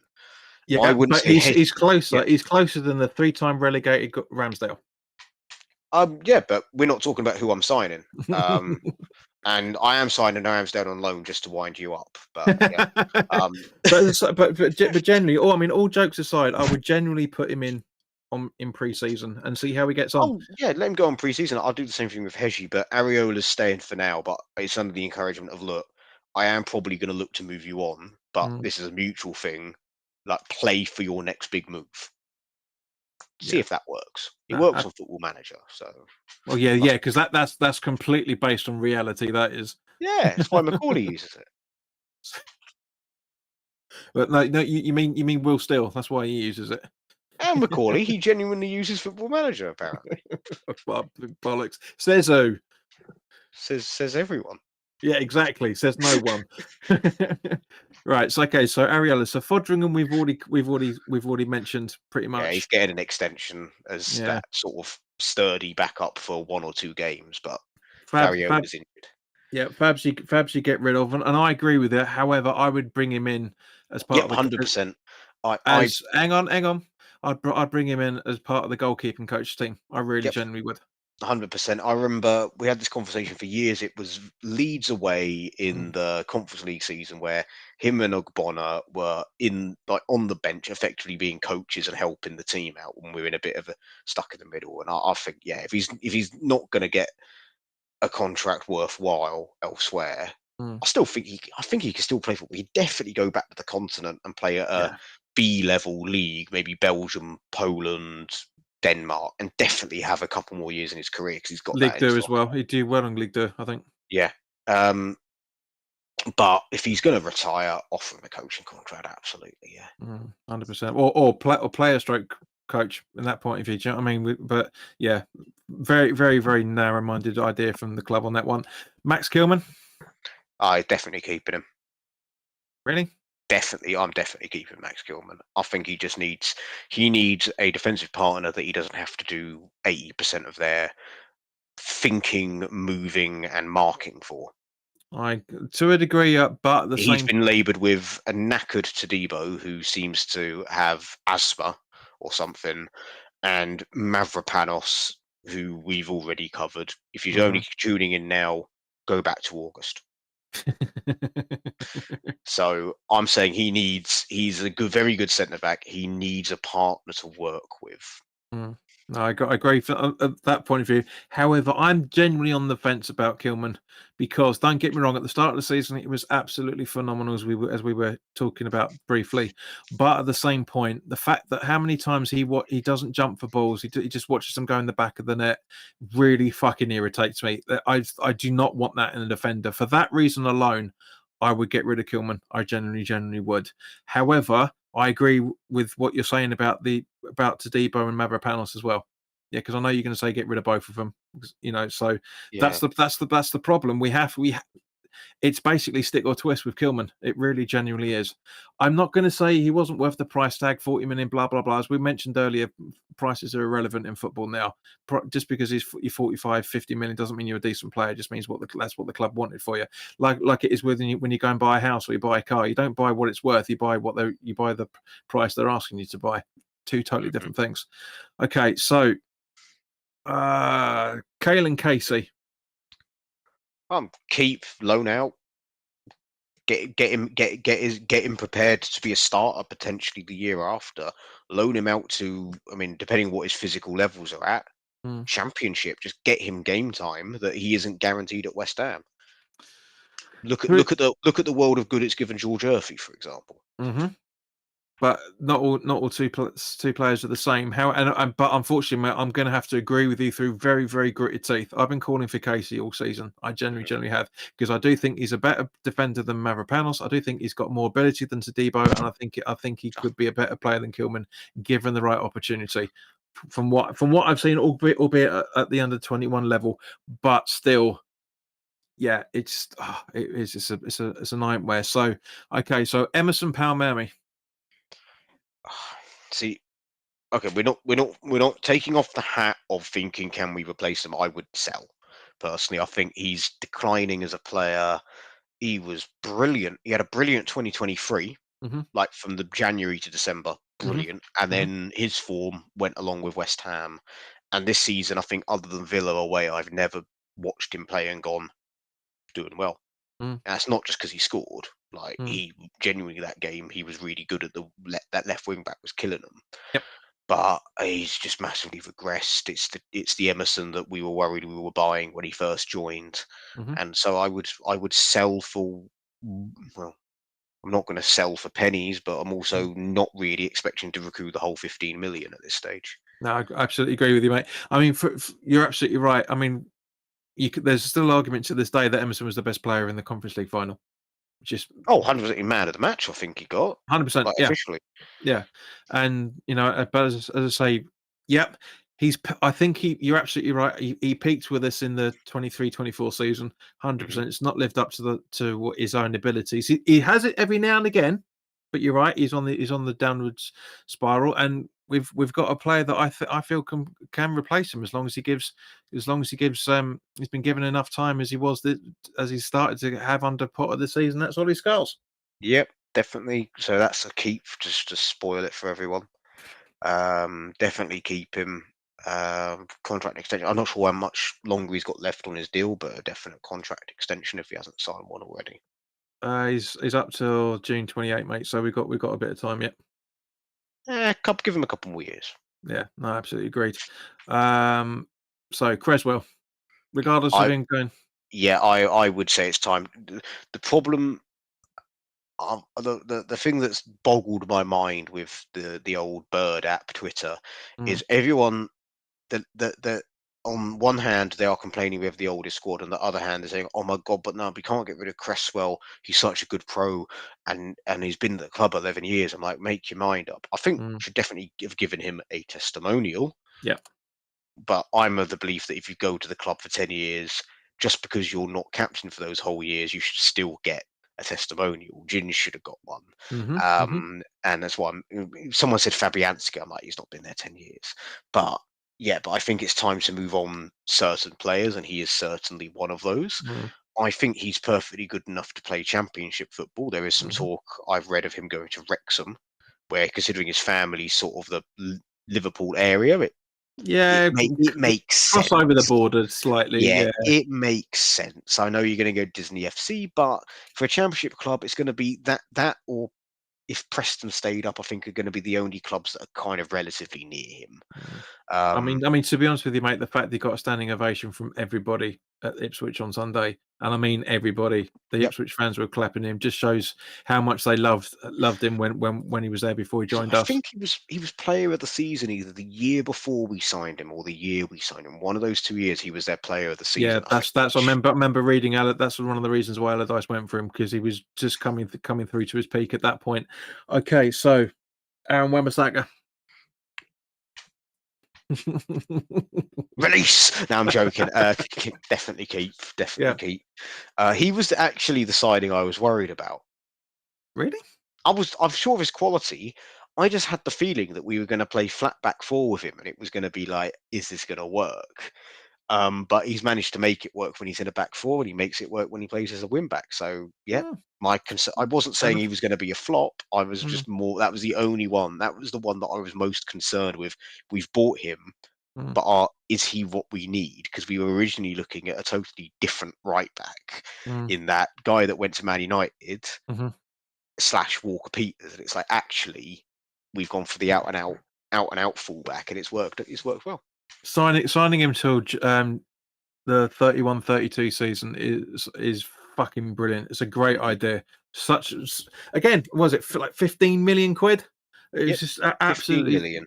so fucking stupid from Man U's point of view. But I knew straight away, because whenever we've watched Man United, I've always kept an eye on Wan-Bissaka because I just love him. I think it's a real shame that Tuchel's overlooked him, so he's gone to his family orientated club as the DR Congo. Congo, yeah. Yeah, so it's a real shame. I mean, I did a video about can he get up there, and everyone was saying no, he can't. And obviously that was the case. But he really deserved it. But I mean, there's a lot of questions about Tuchel's selection already. So we'll scrub over that one. Brain Saint, yep, keep Wan-Bissaka is one of the best West Ham players. Absolutely great, total sense.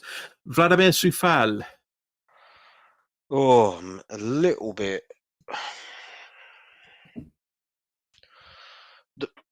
I would have given him a new contract, but we would have had to have had a honest conversation about wages and game time because he's not going to be starting ahead of Wan-Bissaka. Mm-hmm. And reportedly, he wanted and rightfully felt he was deserving more Underpaid. wages. So Yeah, I don't think we would have come to an agreement on a contract. So as much as I mm. would want him, because I think Mate, that's as probably the situation. as a second choice right back, you're not Mm, going to go out and sign too much better. Give him one more contract and then sign someone young later on, or see who's coming through the youth. But I just don't think we were able to. So it's a reluctant release on that one yeah, for me. absolutely agree. I mean, unfortunately, mate, he proved it a couple of times when he came on at Forest. brilliant getting forward, but was so laboured getting back. He really, really was. So I agree with you. If he was willing to take a bit more, get a slightly more improved wage, but happy to play second fiddle, yeah, I would have kept him. But yeah, clearly doesn't want to happen. That's fair enough. I don't blame him on that whatsoever. Edson Alvarez. Oh, I think it's time to shut the ride down and sell him. There was some talk of Man United wanting him in summer because there was talk of, I think, Casemiro moving on, and in hindsight, we probably should have sold him because he's not going to be worth that much. I've got the feeling he doesn't really want to be here. I disagree. I think the other way around. I think generally one of the reasons why the likes of him, Paquetá, Kudus are kicking up because over results and performances is because they're just as pissed off as we are. Doesn't necessarily mean, mate. If they didn't, as Kudus proved when he scored that goal against Ipswich, he didn't celebrate. That's a man that doesn't want to be there. He's not bothered. Alvarez is bothered. I want to see players arguing like Fulkrug did as well, for that matter, saying, "Look, I want to come here and win games. That's what we're here for. That's what he wants to do." I mean, what was it? I think it was Wolves away, where there was quite a few kerfuffles towards the end of that game, where there was a few refereeing decisions going really weird for both sides, to be fair. And even Alvarez was going, "Right, guys, calm down. That's how bad that was. That Alvarez, who loves to get mixed in, was telling people to calm down. I think he genuinely wants to be at this club. I think he's slowly starting to get it. But I do agree we should get rid of him next season because he's just too volatile.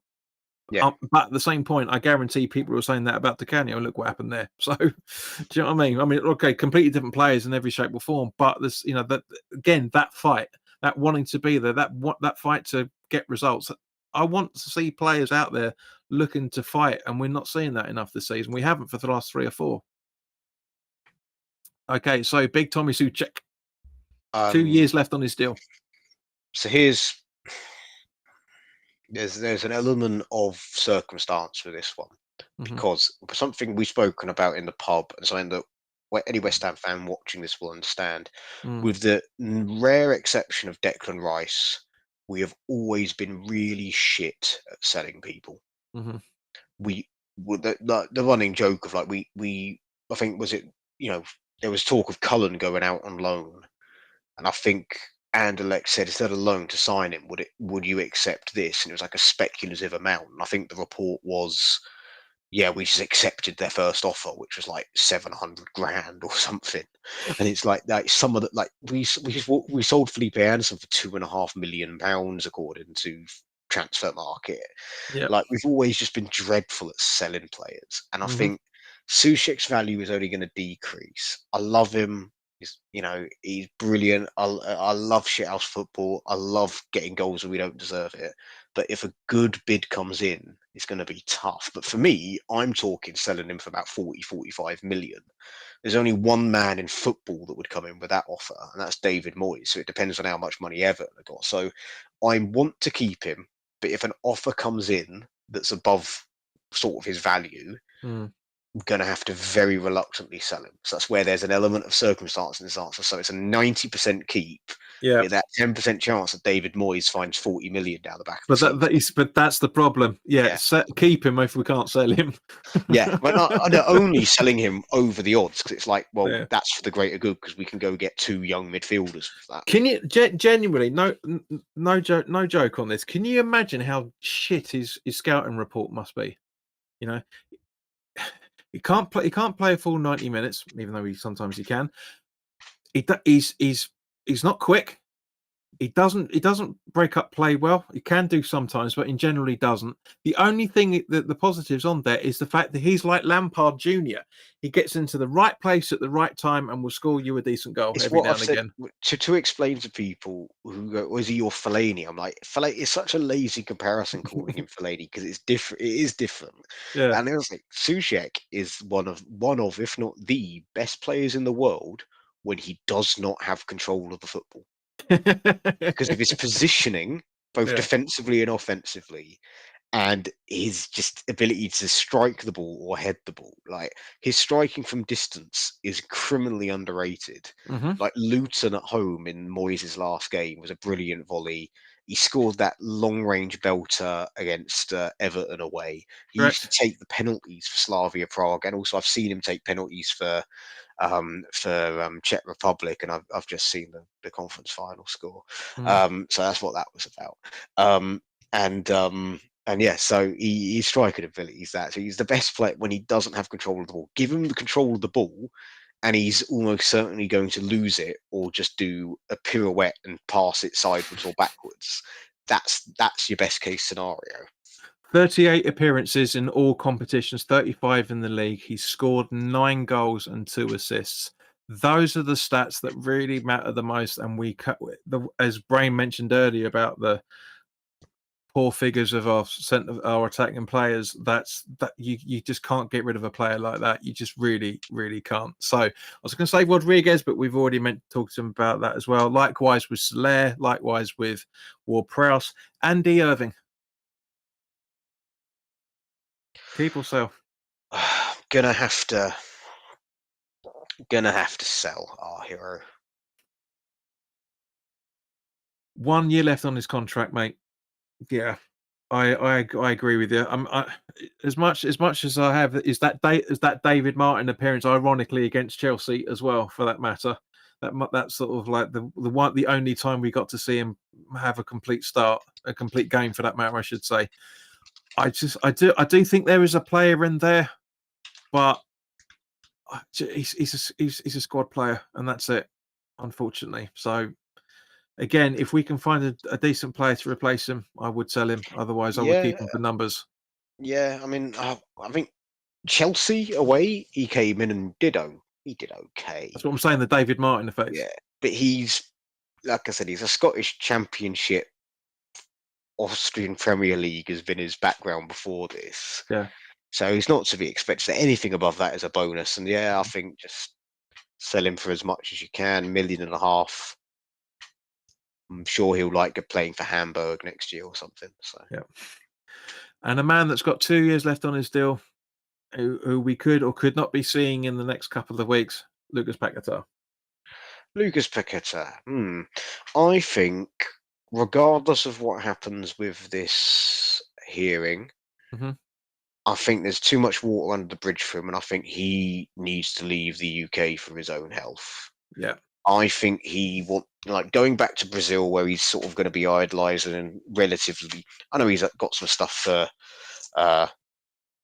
going on over there as well, but he, I think it's kind of he's gonna be happy to leave, and it's not necessarily happy to leave West Ham. I think he just wants to leave the FA, like the Football Association here.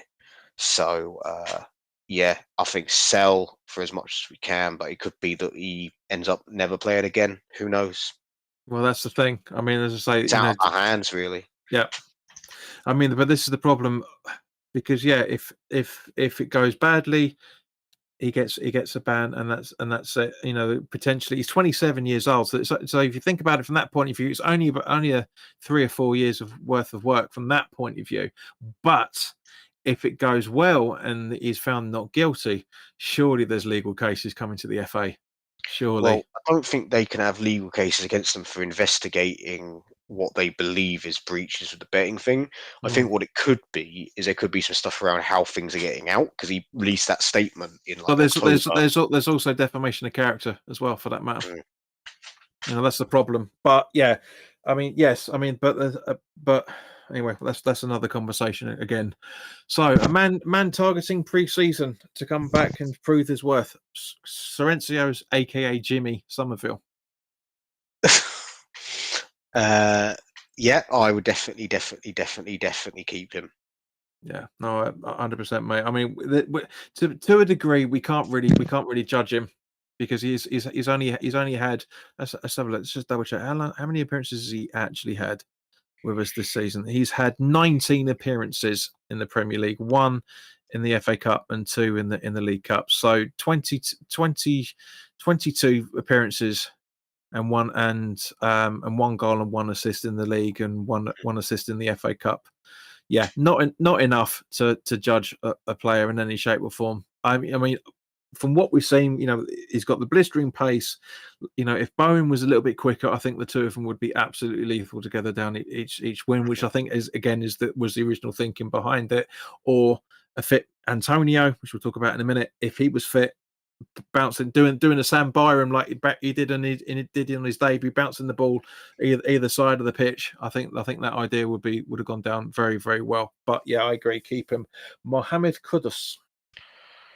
I think we spoke about it earlier about someone who doesn't want to be here. I mean, he's getting a lot of stick, but here's the thing: he was probably sold the club by Steiden as kind of because people cry out for the Brighton model. What do Brighton do, John? They sell their best player every once in a while to finance the project. Yeah. And that's what Kudus was effectively brought in for. Kudus was even said in his first interview, we did that sort of walk across the pitch when the West Ham media people ask him stuff. And he's like, I think, everyone's going to see how good I am and things like that. Now, obviously, he seems innocent at the time, but looking back, he's probably thinking, right, I'll be here for 1 or 2 years, then I'm going to play Champions League football. Play for like an Inter Milan or Arsenal or something like that. And I don't blame him if that's what he's been sold on. And if you're going to go out there and sign these players, that's kind of what you do. So I've got no qualms with that. So I just sell him to the highest bidder personally. If he wants to go to Saudi for all the money, he can do that if he wants. I mean, I'm happier because we get a bit more money, and maybe we don't have to sell any other prize assets. The only players, obviously, we spoke about, we didn't mention, but I'd keep Todibo because we just bought him, but I'd sell Mavropanos for, Diop, just put him up for bid and hope someone's stupid enough to buy him. Like I remember with Fulham, it was like, I think the asking price was like 5 million. They bid 15, and we like put him in a Porsche to West London. Couldn't get him out the door quick enough. I think it's a similar thing with Mavropanos. But like other than Mavropanos, setting Paqueta free, and Kudus, none of these players I've really said, well, sell them. Alvarez if a good bid comes in, Soucek if a crazy bid comes in. Yeah. But Kudus is the main one we sell this summer. No, I agree, mate. 100% on that. It's a shame. It's a real shame. But yeah, we're not getting Max on that in any shape or form. We're not going to get anywhere close to his release clause in any shape or form. So I mean, even if the Saudis do come in, I don't think they'd even offer that, to be honest with you. I mean, Jared Bowen. Yeah, if we sell him, I think we might as well just stop trying. So yeah, definitely keep him. Yeah, definitely. Brain says Kudus out, doesn't fit West Ham.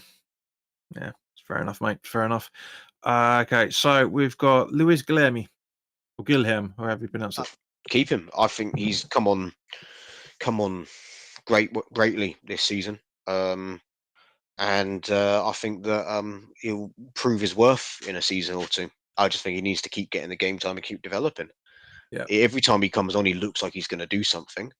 He's just young and naive at the minute.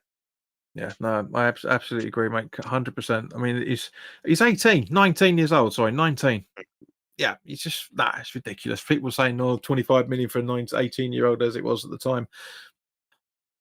That's what you do to invest in the future. You do, unfortunately. Yes, all right, it was a player nobody knew of, but doesn't mean he's a bad player. And he's proven that he's got the ability. So let's try it. Okay, so fuck it, he's on the list. Let's do it. Ferguson.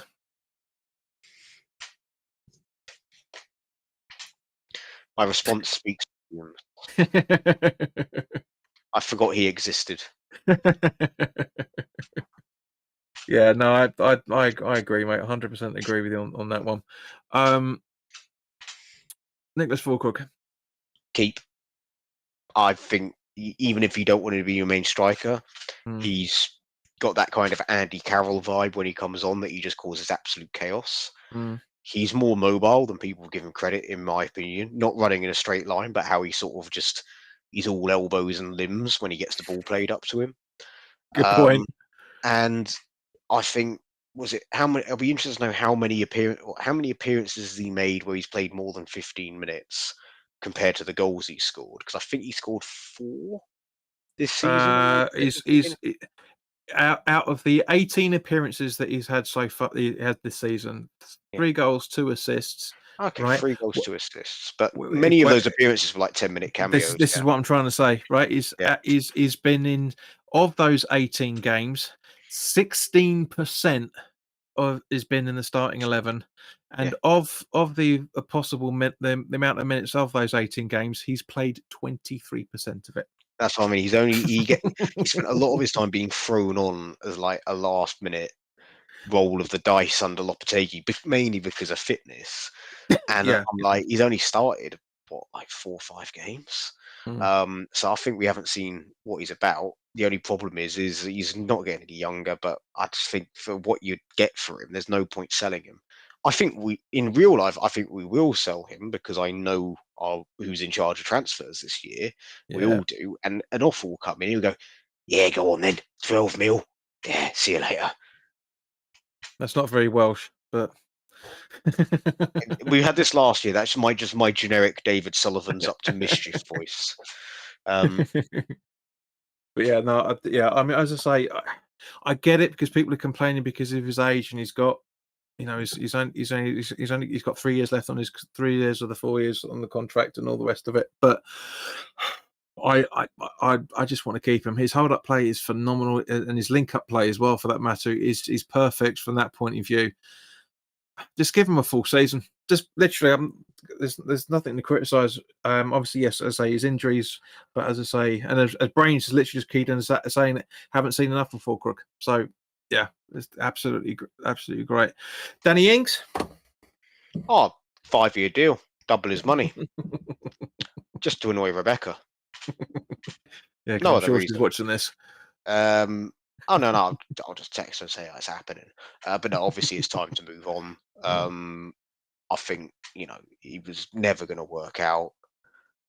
Debates over whether it was Moyes or Sullivan that had signed him. I think you flip a coin over who it was, Mm, because it's got hallmarks of both, in that Moyes wants Premier League proven players, and I remember him really wanting Ings when he was at Man United, but he got fired before the season ended.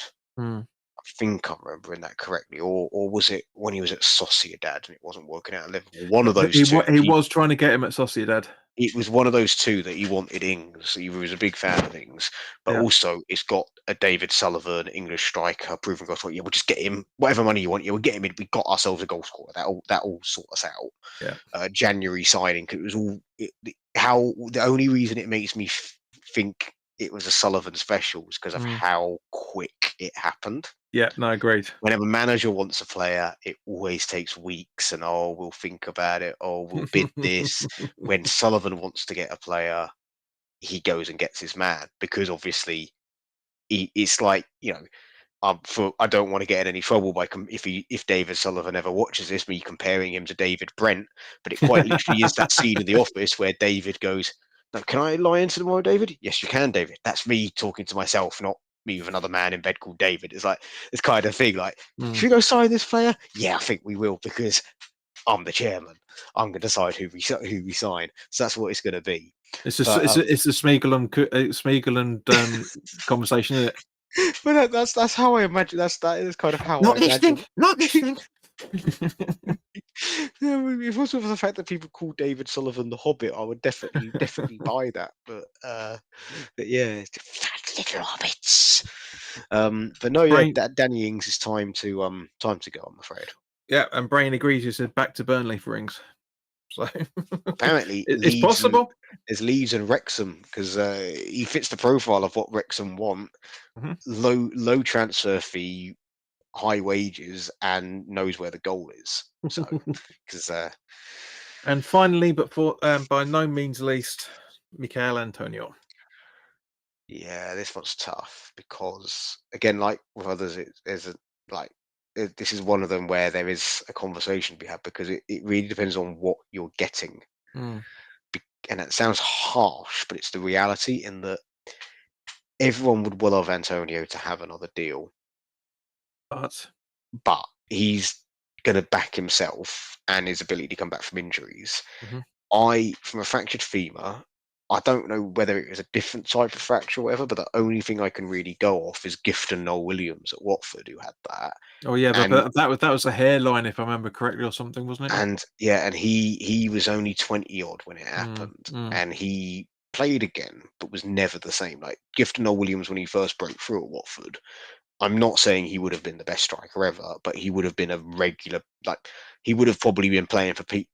Take yourself back to late 90s, early 2000s. He would have yeah. ended up at Steve McLaren's Middlesbrough, Oh, 100%. and Yeah. then Harry Redknapp's Portsmouth as just Mm, a player you signed to get you 10 goals a season off the bench sort of yeah. type striker, probably like good Premier League striker. Mm, But he was never the same. He had arthritis by the time he was like 25 and went to Stoke. He then ended up playing in southern Spain for the rest of his career and southern Italy because it was better for his joints.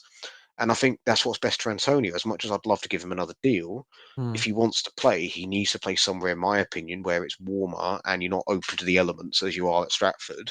So I think, a southern Spain, southern Italian team, maybe even out in Saudi, go get him another deal. Or if he wants to go play out in America to be closer to Jamaica, less travel, that if I was Antonio, that's what I would probably look for. But if Antonio can come back and is somehow miraculously not affected by this, because if it was any other football player or any other human on the planet apart from Deadpool or Wolverine, I would doubt it. But this is Mikel Antonio, the man that recovers from torn hamstrings in 9 days. mm, So, well, not Tom, so pulled hamstrings in 9 days. yeah. And As Mark Noble did when he had his he had his appendix out and he was back in the following Saturday, if I yeah, and remember it's like correctly. Yeah. Antonio's ability to recover from injuries has always been legendary, and that like he's been ruled out. I can't. It was lockdown season, and he had an injury again. It was a hamstring injury against Man It was. City, Yeah. and he was ruled out until March, and he was back in January. Yeah, it's towards the end of January, if I remember right, wasn't it? Yeah. Yeah, he was ruled out in March. He was back like 5-6 weeks early and scored within 5 minutes of his return. Yeah. So it's like this is Mikel Antonio. He comes back from the impossible. But it's one thing to say torn hamstring. It's another thing fractured femur. Yeah. Oh, So 100%, mate, completely. I mean, as I say, I mean, we're not gonna know to the extent of that fracture until, years later when he and publishes his book, I guess. But and if he isn't going to play again, let's say he's not going to play again, I would offer him something at the club to keep him around because obviously he's always talking about doing stuff outside of football. I think he knows his career has been winding down probably since the Conference League final, mm. which is why he's sort of been getting 1 year extensions. I'd keep him around the club as an ambassador, coach, training, even if it's Well, mate, I stuff. mean, Yeah. to a degree, you could argue before that because obviously, otherwise, we wouldn't have had Hilaire, we wouldn't have had Mm. Skamaka. Well, Haller was signed before. Well, that summer, interestingly, I think there was some talk about him going to Palace that summer, 2019, when we signed Yeah. Haller. Mm, But he was still seen as sort of a winger. It wasn't Moyes been like, no, you're a striker now, mate. Um, but like I said, I'd want to give Antonio another contract. I just think we need to know what we need to know. We need to measure expectations and know what the situation is going to be, mm, not just to protect West Ham, but to protect himself. Because if he thinks mm. he can play and goes out there and injures it again, he's not coming back. Exactly, which is one of the Like, reasons why he's been given that reduced stroke pay yeah, as you play and contract. it's like whereas a move to sunnier climes, which would be better on whatever arthritis he gets, Mm. might be the best thing for him, and it might even be a higher wage if he goes out to America or Yep. Dubai or something like that. Mm. Yeah, you never know. Knowing us and knowing how football's gone recently, he'll rock up at some southern Italian team, like Mayonnaise as at Napoli, and like win something with them, and everyone will be like, "Oh my god, why didn't we sign him?"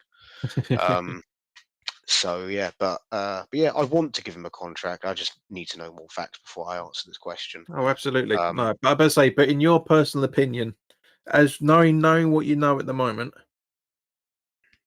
it's a no deal, isn't it? it's a very reluctant no. More selling it under the guise of Antonio. You need to play in warm weather, mate. Yeah, Not in England. exactly. Yeah. You need warm weather for your joints. And certainly not in Wrexham as well, because I'm sure that link's going to come out when he once it's. Do Oh you know? god. Honestly, that because Yeah. I mean, like I said to Bill when Wrexham started coming into the public eye, and was like nobody would give a shit if he wasn't owned by who he's currently owned. No one would care. Nobody would care. That's why it's so that's why there's so much interest. And like I said, I'm a bit Not biased. 'Cause football. It's not football reasons at well, all. It's not. I've got a good mate that's a Wrexham fan, so I'm buzzing for him.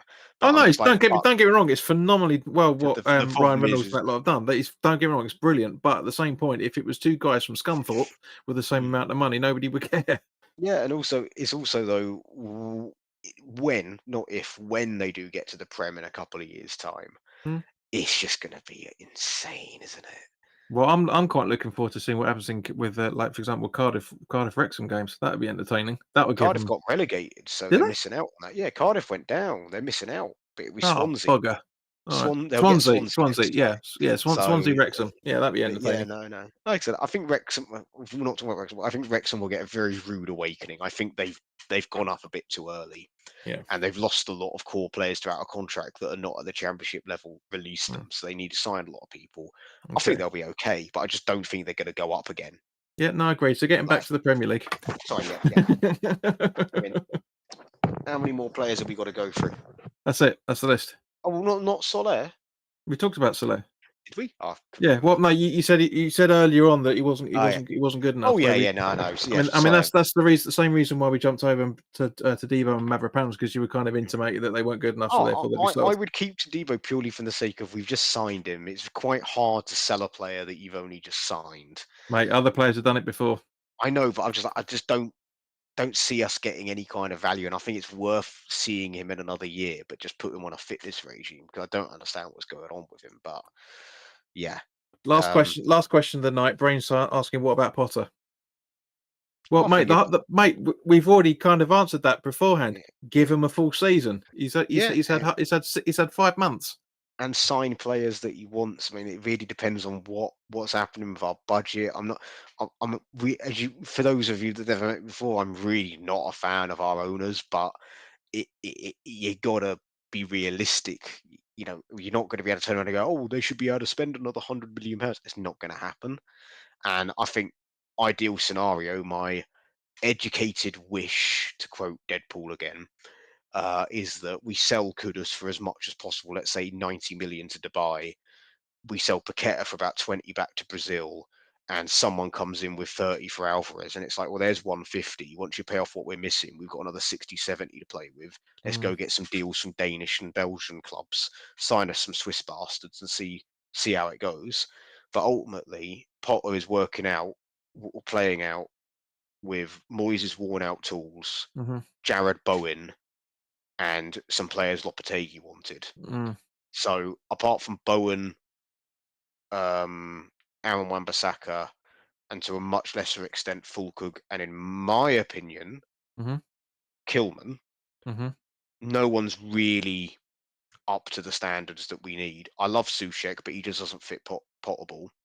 I still think we should keep him, but I love him. Well, But that's why I've excluded. there isn't really. We haven't seen probably enough of Potterball yet. We haven't seen that yet. That's why I've not classed that conversation. But I just think Kilman's the right kind of centre back you want in a Potter. How Potter played at Brighton. AWB, Aaron Wan-Bissaka, and Bowen, first two names on the team sheet. But apart from that, there's an argument that we need 8 other players, including the goalkeeper. And cover. And cover. But there's an argument you need 8 other players in order for Potter to get a team that works. So it'd be ludicrous to get rid of Potter. I mean, my absolute lifelong dream of seeing Jose Mourinho as West Ham manager. You never know, but I don't think that's going to happen. I think that this is why This is why I can't remember which midweek game it was, but we were down in the escape bar, and we were saying this is the reason why you have a termination clause at some point. Now, apparently, he does have one for this time next year. I personally would have given him the 2-year deal with a 6 months review at the end of the season, which is what we were talking about just before he was being appointed. But the issue is that if we do want to get rid of Potter, we are not going to go out and get a manager that's in a job. It's going to be someone that's out of work. Who's available right now that would realistically do it, that we'd be happy with. It's an improvement on Potter that isn't a huge gamble. I think it'd be insane to get rid of Potter right now.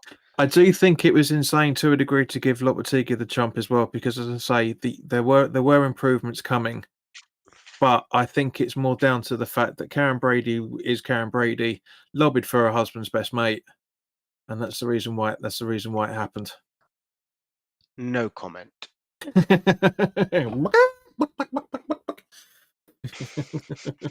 But Dan, thanks very much for joining us. And for everybody that's watching the replay of it, because it only looks like Brain's been watching the actual live broadcast of it. Thank you very much for sticking around for the two hours that we've done. It's only supposed to be an hour. But yeah, guys, thank you very, very much for watching. I say that's it for the season stuff. We're not going to be talking about the football season anymore. We're not. There's other stuff we're going to be talking about, but I was going to save it to now, but we've gone double over the time I thought we were going to do. So, guys, thank you very, very much for making it this far with us. I really, really do appreciate it. And Brain, thank you. This is how cool a guy Brain is, right? He's a fucking Spurs supporter, and he's been sitting through 2 hours of watching us complain, and he's been joining in. That's why how much I love the guy. Honestly, it's been brilliant. But guys, thank you very, very much for watching. Enjoy the rest of your week. I don't know when I'll be back yet, but I will be back at some point. But in the meantime, look after yourselves. Take care, and I'll see you very, very soon. Ish. All the best now.